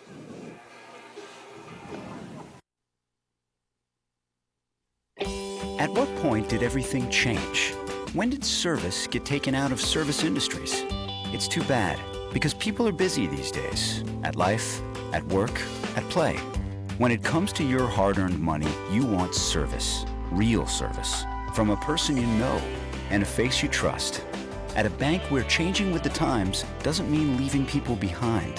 We're proud to be a part of your community. We're United Bank, at your service.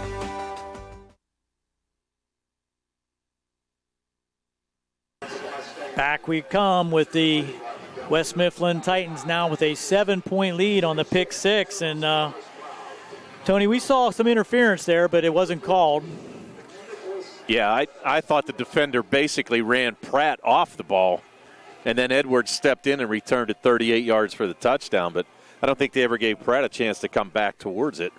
There's a kick deep again, and this is going to go into the end zone again for the touchback as Lucas lets it go into the end zone, and Mustangs will take over again on their own 20-yard line, needing a drive here in the last minute of the third quarter. Try to come back from a 27-20 deficit now. Yeah, defensive scoring on both sides of the ball. They had a lot of turnovers. Actually, we've seen West Mifflin. Burchick with an interception and a fumble return. Not for a touchdown, down to the 2-yard line. And then you had Kiss with 2 interceptions and a 49-yard interception return. And then on the West Mifflin end, they have 2 interceptions as well. Double receivers to both sides as Chambers will have run hard right up the middle, and he has all kind of room, and that's going to take it out past the 35 to about the 39, maybe the 40-yard line. 20-yard run there by Chambers just opened up nicely for him on the right side. And a nice run, actually able to sucker in Nakai Johnson on the blitz. We thought he jumped offside, but they were able to get him in, and once he came in, wide open on the other side for Chambers. Nice run by Joe. Kind of good they didn't call that because it would have been a dead ball. I agree.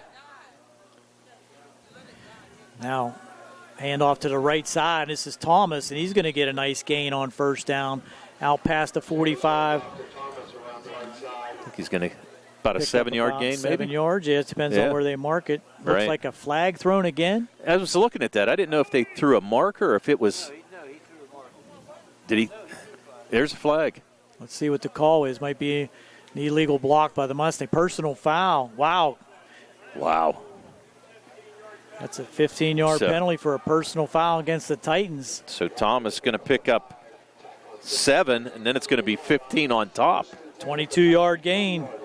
20-yard gain and a 22-yard gain back-to-back puts the Mustangs in business inside Titan territory at the 40. Time runs out here in the third quarter with West Mifflin on top, 27-20. Gary Frankhauser, Tony Anola, and Jerry Dupay on the South Union Township Sports Network. We'll be right back with final quarter action.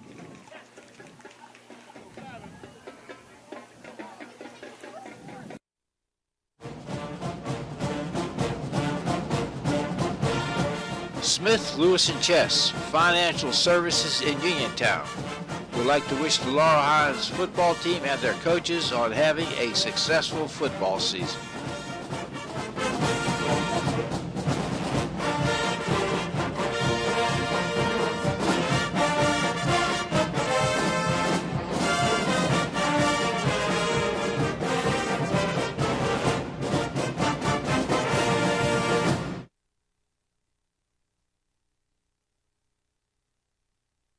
Here we go, fourth quarter action. Mustangs 1st and 10 inside Titan territory at the 40-yard line, trailing 27-20. And once again, the Mustangs draw the defense offside, and that's going to be a 1st and 5. I think so. I think Johnson. It's going to be Johnson trying to anticipate the snap. Tell you what, with his speed, he really doesn't need to. Yeah, I would think not. He's a nice player. 1st and 5. And that's going to be the 10th penalty on West Mifflin tonight for a total of 75 yards. Wow. Mustangs have taken advantage of them at times, but on other times they have not. Bunch formation on both sides. Now this is going to be a run trying to get back to the line of scrimmage, and does well to do that is Thomas. Dragged down there by number 54 for the Titans, Danny McFadden. But he's going to lose a half a yard, I believe, and make it 2nd and 6. Yeah, and they've got to take advantage of this. 3 downs to go 5 yards and keep this drive alive. They show a propensity to run to the short side. And sideline being an extra defender in that situation. Well, you got one receiver split out left, single coverage. Protector to the right. Chambers looking. It's going to be a hold. Looked like he was out of bounds, but Gallagher. It doesn't matter. Catch, but Thomas made a hold right here on the 40-yard line, right in front of the referee. So that's going to be a hold no matter what. I think that's Sumter, A.J. Sumter, number 50, that got nabbed. No, it's going to be Thomas. It's going to be number 7. Yeah. Oh, okay. Yeah, he caught the linebacker was coming in. That's going to be 10 yards, and so much for the 1st and 5. It's now 2nd and 16. Yeah, you could see it. It was blatant. It was right in front, and the ref was standing right there. If I can see it from here, he surely did too. Yeah. So. I think they needed to move that back a little further than they did. I agree. The hold was about on the 40-yard line. I'm surprised they're not taking it back to the 50. It's a spot foul. Now they're going to stop the clock while they figure it out. They're going to move it back to the 49. So now 2nd and 19. They're going to have to call timeout. You got a timeout called by West Mifflin. That's their 2nd timeout of the half. And with 10:50 to go, the Mustangs will get a chance to talk about it. Facing now a 2nd and 19 from their own 49-yard line. We'll once again get a chance to hear from our sponsors here on the South Union Township Sports Network. The key to success in life is teamwork. On and off the field, in the workplace, in the home, in our schools. Teamwork gets it done. The world of competitive sports offers many good things, the most important of which is teamwork. Individual talent may win a few games, but teamwork wins championships. Go team! Go Laurel Highlands Mustangs! This positive message has been brought to you and paid for by Jason Scott.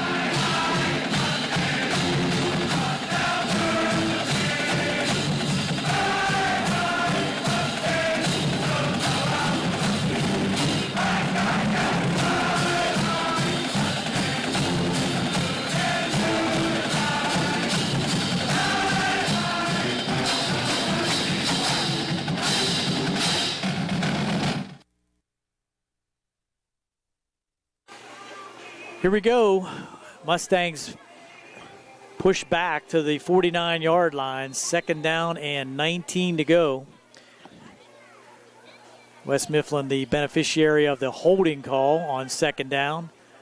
Now look like a motion, but nothing called. And there's a pass out here in the flat, and that's going to be caught. And nice gain there by number 18 for the Mustangs. To Carney. Friel. No, I think it's Friel, number 12. Oh, that's. Yeah, I think it's Friel. Is that Friel? Yeah. 3rd down and 9, pickup of about 8 on the play. In the 4th quarter, clock's running now. We're at 10:20 to go. Big play on 3rd down for the Mustangs to try to keep this drive going. I think West Mifflin's going to bring the house. No doubt. No, they rush 5. Chambers now looking over the middle, and that's too high for Gallagher. But we have a call here. Looks like a holding call. Yes, it is. It's going to be a 1st down, too. And Rose is down here with a knee. Wow. It's going to be a holding call, I think, on West Mifflin in the. Yeah, it looked like when Gallagher was going up for the pass, they just grabbed him by the arm and held him. Yeah. Should be an automatic 1st down, too. Yeah, well, it was only 3rd and 9. So. Yeah. Oh, wow. We had offsetting fouls. That's a huge break for West Mifflin, actually. Yeah, I didn't see the flag go on the offensive line holding, but I did see, obviously, the interference. But, geez. And Rose is down, too. Looks like he might have a cramp, though, Gare. Let's hope so. Yeah, it looks like they're trying to work out a knot in the back of his left calf. Well, we haven't seen Ogletree here for a while. He's back out on the field there. I see him at the left corner. Well, you figure this half, you've had West Mifflin passing the ball more than anything. Yeah. Yeah, he's got to come out. He can't stay in. And he will come out for the replay of 3rd down and 9 at the 39-yard line of West Mifflin. The Mustangs can get any kind of a substantial gain here. You might see them go for it on 4th down. It's going to be interesting to see. We're down to exactly 10 minutes to go here in the 4th. Chambers does a nice job of kind of stepping up in the pocket, drawing some defenders, and then finding a receiver. 5 rushers. He's going to roll right, look left. Now over the middle, and there's no one there. That would have been a loss on that play. Under severe pressure as he rolled out to the right. Really no chance to set his feet and make a throw. So now it's going to be 4th down and 9. And it looks like they're not bringing out the punt team, Tony. No. You're going to trust your defense to hold. 9:55 to go. You probably would, only gain maybe about 20 yards on a punt, but still, if they're not successful here, it's going to give good field position to West Mifflin. Maybe Gallagher. A quick kick. Now we got a timeout called by Laurel Highlands, and Colesar wants to rethink this. Well, the play clock was down to 1, so he had to call a timeout. Yeah, or take the penalty and punt. Yeah, we'll keep it right here with the timeout for the Mustangs, facing a 4th down and 9 at the 39-yard line of West Mifflin, and they are going to bring out the punt team. Colesar rethought that one and try to pin them deep and maybe get a 3-and-out. I don't know if we've had many 3-and-outs on the defensive side, but no. I think the Mustangs had one on the first set of downs. No, they didn't even then. I don't think we have had a 3-and-out. On either side? No. We've had 3 plays. It's been turnovers or whatever, but not 3-and-outs. This one might be 3-and-out, come to think of it. Yeah. Radcliffe now gets a snap and kicks it out of bounds. And that's going to be out of bounds at about the 25-yard line. So not much. I'll give it to him at 22. 1st and 10 for West Mifflin at the 22-yard line, leading 27-20, 9:48 to go here in the fourth. Offensively, Chambers struggling a little bit in this second half, Gary. He's only 1 for 7 for 10 yards. They've been putting a lot more pressure on him in the backfield. And a couple interceptions as well to go along with that. Had one crucial drop. Yes. One crucial drop and one barely overthrow to Burchek, too. Yep. That would have been for big yards. Titans now come out 1st and 10 at their 22-yard line. Here's the handoff around the left side, and slicing his way in there defensively and bringing down Ogletree was number 7, Thomas. Good angle of attack that time defensively by Thomas. Loss of 2 on the play sends it back to the 20-yard line, 2nd and 12. Yeah, nice job there by Chenille Thomas. Shot the gap and able to trip up Ogletree. Mustangs need to get some pressure on McMillan. And they got Pratt lined up on the right side here. He's been able to get some penetration against this West Mifflin line. They're going to hand it to Ogletree again, and he's going to be hit at the point of attack. Whoa, that's going to be a face mask? Spun around and brought down at about the 25. It's going to be a gain of 5, but bring up a 3rd down and 7. Big play here for the Mustang defense to get off the field with time running down. 8:45 to go here in the fourth. Need to get possession with an opportunity to come down and tie this game. It'll be interesting to see on that replay. I actually thought Ogletree got tackled by the face mask, but no call, fortunately, for the Mustangs. 3rd and 7. Hand it to Ogletree, and he's going to cut it up and get close to the first down. I'm not sure. It's going to depend on the spot. I think he got it. He did. He did. They're moving it. Wow. Yep. Huge offensive play there and a big run by Ogletree. 7-yard gain, exactly what he needed for the first down. The Mustangs do not get off the field defensively. Yeah, nice run by Ogletree. He's now 25 carries, 138 yards, and a touchdown. Bottled him up, though, pretty well in this second half, Gary. He only has 28 yards rushing in this second half. Yeah, but he only has, I think, 6 carries, 7 carries? Yeah. 17 carries in the first half. Here he is again, and he's going to be ankle tackle there. Ogletree will get about 3 on that one. Look like, again, Smith or Carney, one of those two guys got him by the ankle. Yeah, I think it was Smith on that shot. Smith does a nice job, I'll tell you what. You would think that he can't move much, but I'll tell you what, he controls that line of scrimmage pretty well. And side to side, he can get along pretty well for a big fella. Mustangs with just 1 timeout could also prove crucial. Here's Ogletree again, now looking for space, and he is hit hard, but leans forward and gets out to about the 40-yard line. It's going to bring up another 3rd down. And you would got to believe they're going to keep it on the ground here to keep the clock running. The Mustangs need to get penetration to prevent another first down here, which would take another 2 to 3 minutes off the clock. Yeah, you're closing in on 6:40 right now. First down here, you've got to figure you're going to take at least 2, maybe 3 minutes off the clock, depending on the gains. 8 seconds to go on the play clock. 3, 2, 1, they get it off, and they hand it to Ogletree coming left, and the Mustangs do penetrate, and they do come up with the defensive play this time, keeping it to a no gain.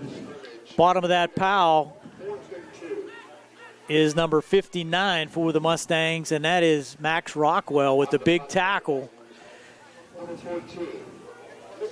Kasuda in for the punt. Mustangs might be inclined to go for the block here, but it doesn't look like they're loading up. Yeah, and again, that was Chenille Thomas with the penetration on that play. Late arrival for the Titans. Clock down to 6 seconds now on the play clock. They get it away short. Oh. Wow. Oh, they run into him again. Wow. That is unbelievable. The Mustangs run into the kicker and give them another first down. Yeah, on a 4th and 2. Unbelievable. That makes no sense. He just kind of stood there and pushed him. I don't understand that. I mean, you really almost had a block. Ball was tipped. Oh, my. Wow. Big break there. That's a huge break for the Mustangs. Wow. So that will give the Mustangs a ball at the 43-yard line. The clock stopped at 5:30 to go on the change of possession. Interesting call. And maybe he knew that he tipped the ball, and that's why he did it. But yeah. Wow. That was Smith, too, I believe. Yeah. A freshman with another big play. He's a good-looking freshman, no doubt. Here come the Mustangs now. They need to protect Chambers a little bit better, give him an opportunity to get the ball to his playmakers. And now here's the quarterback draw, and that's only good for about 2 yards. Yes. Not much happening there. 2nd and 8. Chambers now 12 carries for 29 yards. Tick, tick, tick, tick, tick. Down to 5 of 10 to go here. The Mustangs looking like they're in no hurry. Well, you know what? You got half the field to go. Run some clock. Maybe not a bad thing, Gary. Don't give it back to West Mifflin with much time on the clock. Got to get some first downs. Chambers rolling left, and he's under big pressure. Here's the pass. Gallagher goes high, and it's incomplete. Good defense that time by number 11 for West Mifflin, Carlos Scott. Yeah, big Gallagher. Pressure that time on Chambers. He had no chance to set his feet and make an accurate throw. I think that was Walker on the outside. Bringing the pressure. Yes, he did. Man, he's quick off the ball, no doubt. We thought he was offside a couple times. But, boy, he can get off that ball. You can see he's going to be a nice ball player for Pitt. The Mustangs now 3rd and long, 3rd and 9. Looks like 3 rushers for West Mifflin as they drop 8. Here comes a pass down the right side. Burchek's open, and he has it inside the 15-yard line at the 14. That ball hung up for an eternity, and Burchek just waited and got that ball at about the 17. Brought down immediately, but not before he gets it inside the 15 at about the 12-yard line. Wow. It's going to be a 43-yard pass play. Burchek was going to call fair catch on that one. Tell you what, that ball was in the air a long time. But big pass by Joe Chambers. Yes, sir. Mustangs now with the ball on the 12-yard line. Running clock down to 4:19 to go here in the 4th. Chambers back, looking. Now he's going to try to tuck it go. He's inside the 10 at about the 8-yard line. Let's see where they mark it. Right at the 10, inside the 10, only gained about 3. Clock stops at 4:09 on the out-of-bounds run. 2nd and 7. Yeah, would have liked to have seen him stay in bounds there, but still picked up positive yardage.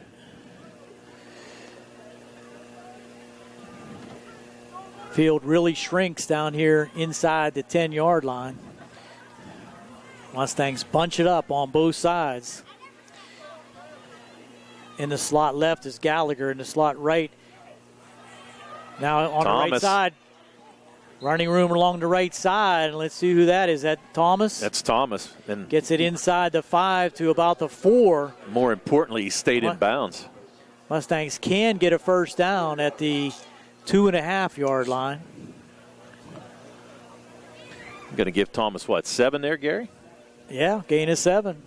Well, no, I think 6. He was at the 10, right? Okey-doke. So now Mustangs facing a 3rd down and 2 at the 4. They bunch it up again with Burchek in tight to the right. Chambers. Hand it to Thomas. He's up the middle, inside the 2 to about the 1, and he's going to have a first down at the 1-yard line. Tough running there inside by Thomas. That's going to be a first. Well, they're going to measure. Wow. They got a bad spot there, I think. He did get a bad spot. They're going to bring the chains over. Man, oh, man. I thought he was down to the 1. Clock's still running, too. Don't tell anybody. Clock's running. Stop the clock.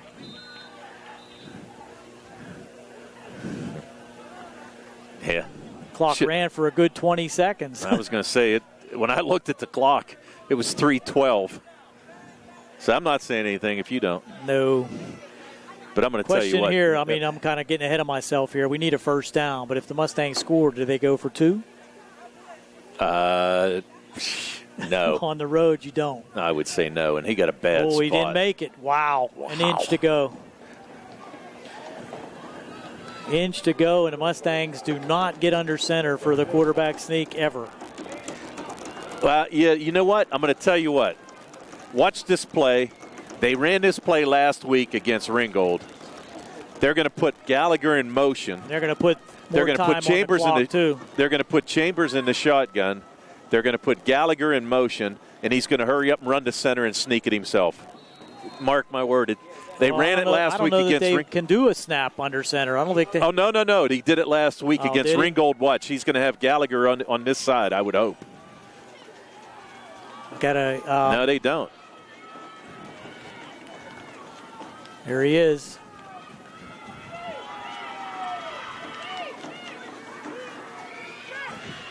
He's got it, though. He got it.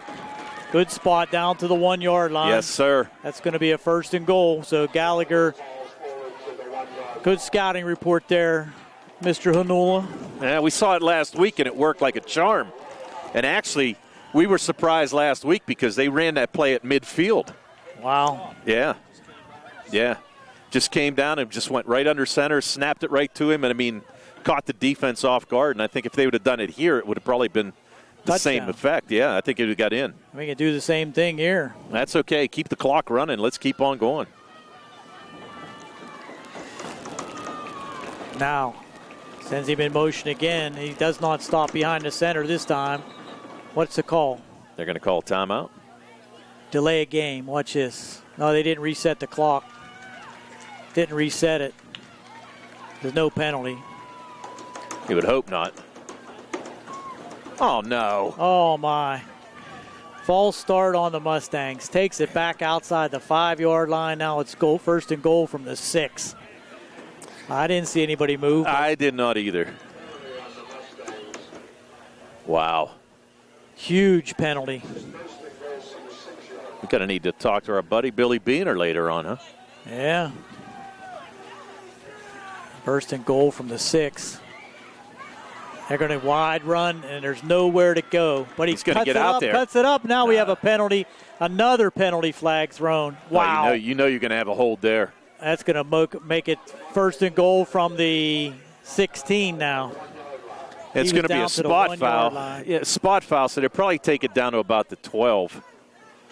But no, it was the holding was at about the 6. Well, I think they're going to look where the flag's at. All the way out.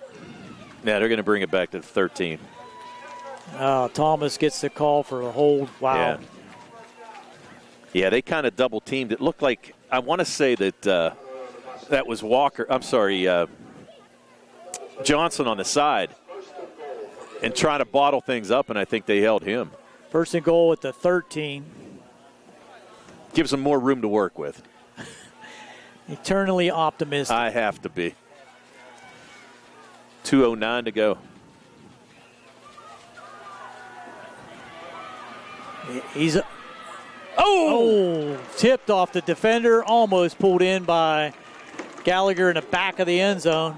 I'm sorry, actually, that was Lucas. Yeah, Burchek and Lucas both had a shot. I thought Burchek almost pulled that pass down. 2nd and goal. Mustangs putting together a drive here. 8-play drive. 1st and goal from the 1 has turned into 1st and goal from the 13, though. Be optimistic, Garrett. Come on, buddy. I'm with you. Back goes Chambers. Looks. Over the middle, and it's almost picked off. Wow. Threw it behind his intended receiver there. That was Kiss. DeMonte Kiss. Yeah. 3rd down and goal from the 13. He was fortunate there. Yeah. That was Edwards almost. That could have been. If Edwards picked that one off. 95 the other way. Yeah, no kidding.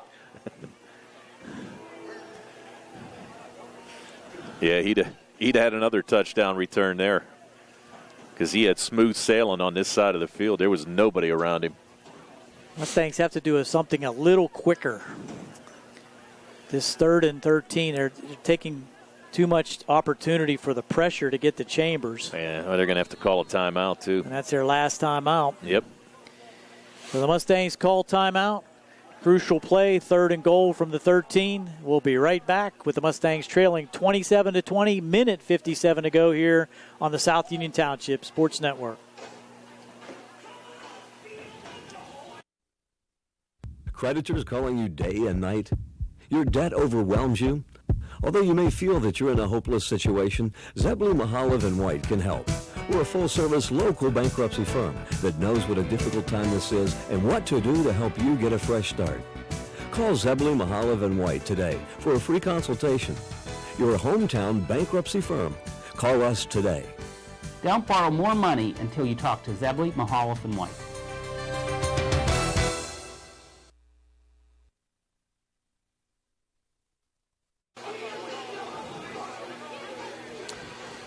Here we go. Mustangs after the timeout.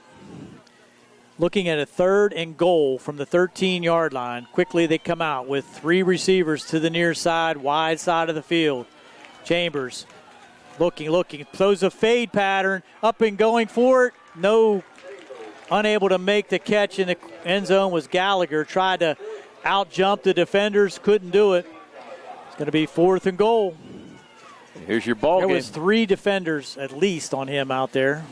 He tried to out-jump them all, but good defensive play. And you're right, Tony. Here's your ball game. Yeah, we saw Gallagher last week make a couple Lynn Swanish catches to go over both defenders a couple times, but no such luck there. Going to be interesting. Plus, I'm looking to see if they had Pratt. I mean, it's 6'3". Probably need him in there as well. Chambers back. They bring pressure. Try the same play. There's a hold that time. But let's see. He's out of bounds. Out of bounds. He came down with it, but he's out of bounds. Tried the same play. I'm not sure I understand that, but the Titans will take over 1st and 10 at their own 13-yard line. No timeouts for the Mustangs. The Titans can take a knee 3 times, and it will be over. So the Mustangs, gallant effort, got it down to the 1-yard line, but penalties pushed it back out to the 13. And 4 plays later, no gain by the Mustangs as they tried to get it into the end zone for the game-tying touchdown and extra point, but to no avail. And here's the Titans now in a shotgun, which I don't understand. They should be taking a knee. They're going to give it to Ogletree, let him get a couple more yards, but I'm not sure why they're doing that. I don't either. That doesn't really matter much at this point. I mean, maybe they're thinking they need a 1st down, but they really don't. They do not need a 1st down. There's no timeouts. Nope. There's 40 seconds on the play clock, or 35 seconds on the play clock. They don't have to do anything but kneel on it.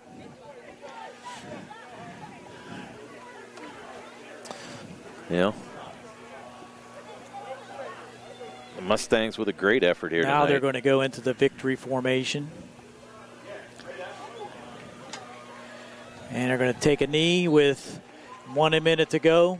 New clock with 40 seconds. That should do it. The Mustangs, great effort, great opportunities, just could not push it in there at the end, and they're going to suffer their 2nd loss of the season, 1st loss in conference, go to 1-1 in conference. West Mifflin will pick up their 1st conference win and go to 1-2 in conference, and things don't get any easier for the Mustangs as they have a very tough schedule moving forward in the conference. Final play as knee is taken there by McMillan. And the clock will run out. Our final score will be West Mifflin 27, Laurel Highlands 20.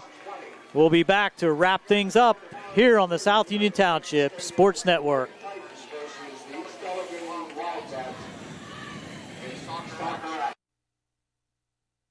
Southwestern Endoscopy Center is a state-licensed and Medicare-certified facility and emphasizes privacy, comfort, caring, and safety for colonoscopies and upper GI endoscopies. Painless procedures are done with twilight sedation given by a board-certified anesthesiologist. The center accepts most insurance plans and is staffed by Doctors Ruthhart, Calabrese, Stokes, SWGI, specialists in digestive health.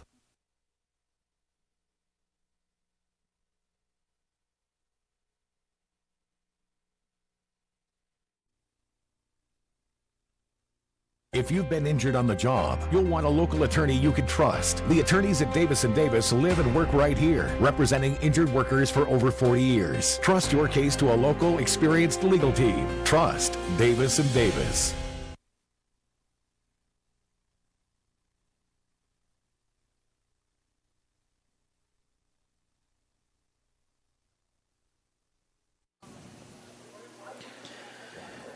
Welcome back to West Mifflin High School. Our final once again, West Mifflin 27, Laurel Highlands 20. Tough play but entertaining game, Tony. And recapping the scoring in the second half. In the third quarter, pick 6 by DeMonte Kiss put the Mustangs up 20-14. The kick was bad after a bad snap, and that led the Mustangs to a 6-point lead. But 2:20 to go, and an 80-yard pass from McMillan to Spencer on a 2nd and 20. The kick was good, gave West Mifflin the lead, 21-20. And then with 54 seconds to go in the third, a pick 6 by Chance Edwards from 38 yards out. Kick was no good for West Mifflin, and that made it 27-20 in our final, with the Mustangs stalling inside West Mifflin territory. Had a 1st and goal at the 1-yard line, but pushed back by penalties and unable to push that last score in to tie things up. Heartbreaker for the Mustangs. Tony, statistics? Statistics for the Laurel Highlands Mustangs on the night. They ran 48 offensive plays. They had 73 yards rushing and 172 yards passing for a total of 245 yards of total offense. Individually, Joe Chambers was 8 for 21 for 172 yards, 2 touchdowns and 2 interceptions. Rodney Gallagher, all 5 of his catches were in the first half for 118 yards and the 2 touchdowns. Caden Frill had 1 catch for 10. Burchek with a nice catch for a 43-yard gain. And Matt Lucas 1 for 1, and that was also in the first half. The Mustangs rushing, Joe Chambers had 13 carries for 32 yards. Chenille Thomas, 8 carries for 36 yards. Rodney Gallagher had 5 carries for 7 yards, and Matt Lucas had his 1 carry for -2 in the first half. For the victorious West Mifflin Titans, they ran 44 offensive plays, 141 yards passing, 160 yards rushing, and 301 yards total. Individually, Tayshawn McMillan was 5 for 8 for 141 yards passing, but 81 of those passing yards was on 1 play in the second half. He had 2 touchdown passes and 3 interceptions. Nakai Johnson, 1 catch for 39 and 1 touchdown. That was the first touchdown scored by West Mifflin. Tyzier Williams had 1 catch for 8 yards. That was in the first half. Israel Rose had 2 catches for 14 yards. That was in the first half, but the big one was Andre Spencer on that 81-yard touchdown pass, his only catch for the touchdown for West Mifflin. Rushing-wise, Tayshawn McMillan, 3 carries, -5 yards total. Owen Owens had 4 carries for 16 yards, but the workhorse, Tyrell Ogletree, 29 carries, 149 yards, and a touchdown for West Mifflin. And West Mifflin pulls out a 7-point victory against the Mustangs here at West Mifflin.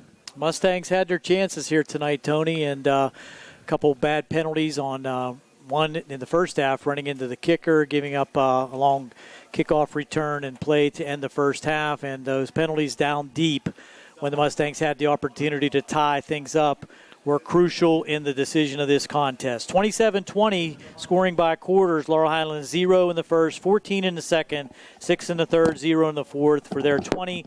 West Mifflin 7 in the first, 7 in the second, 13 in the third, and 0 in the fourth for their total of 27.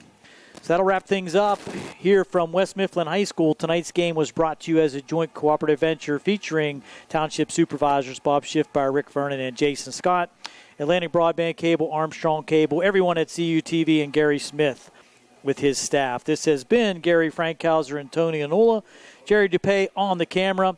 Another South Union Township Sports Network presentation. Good night, everyone.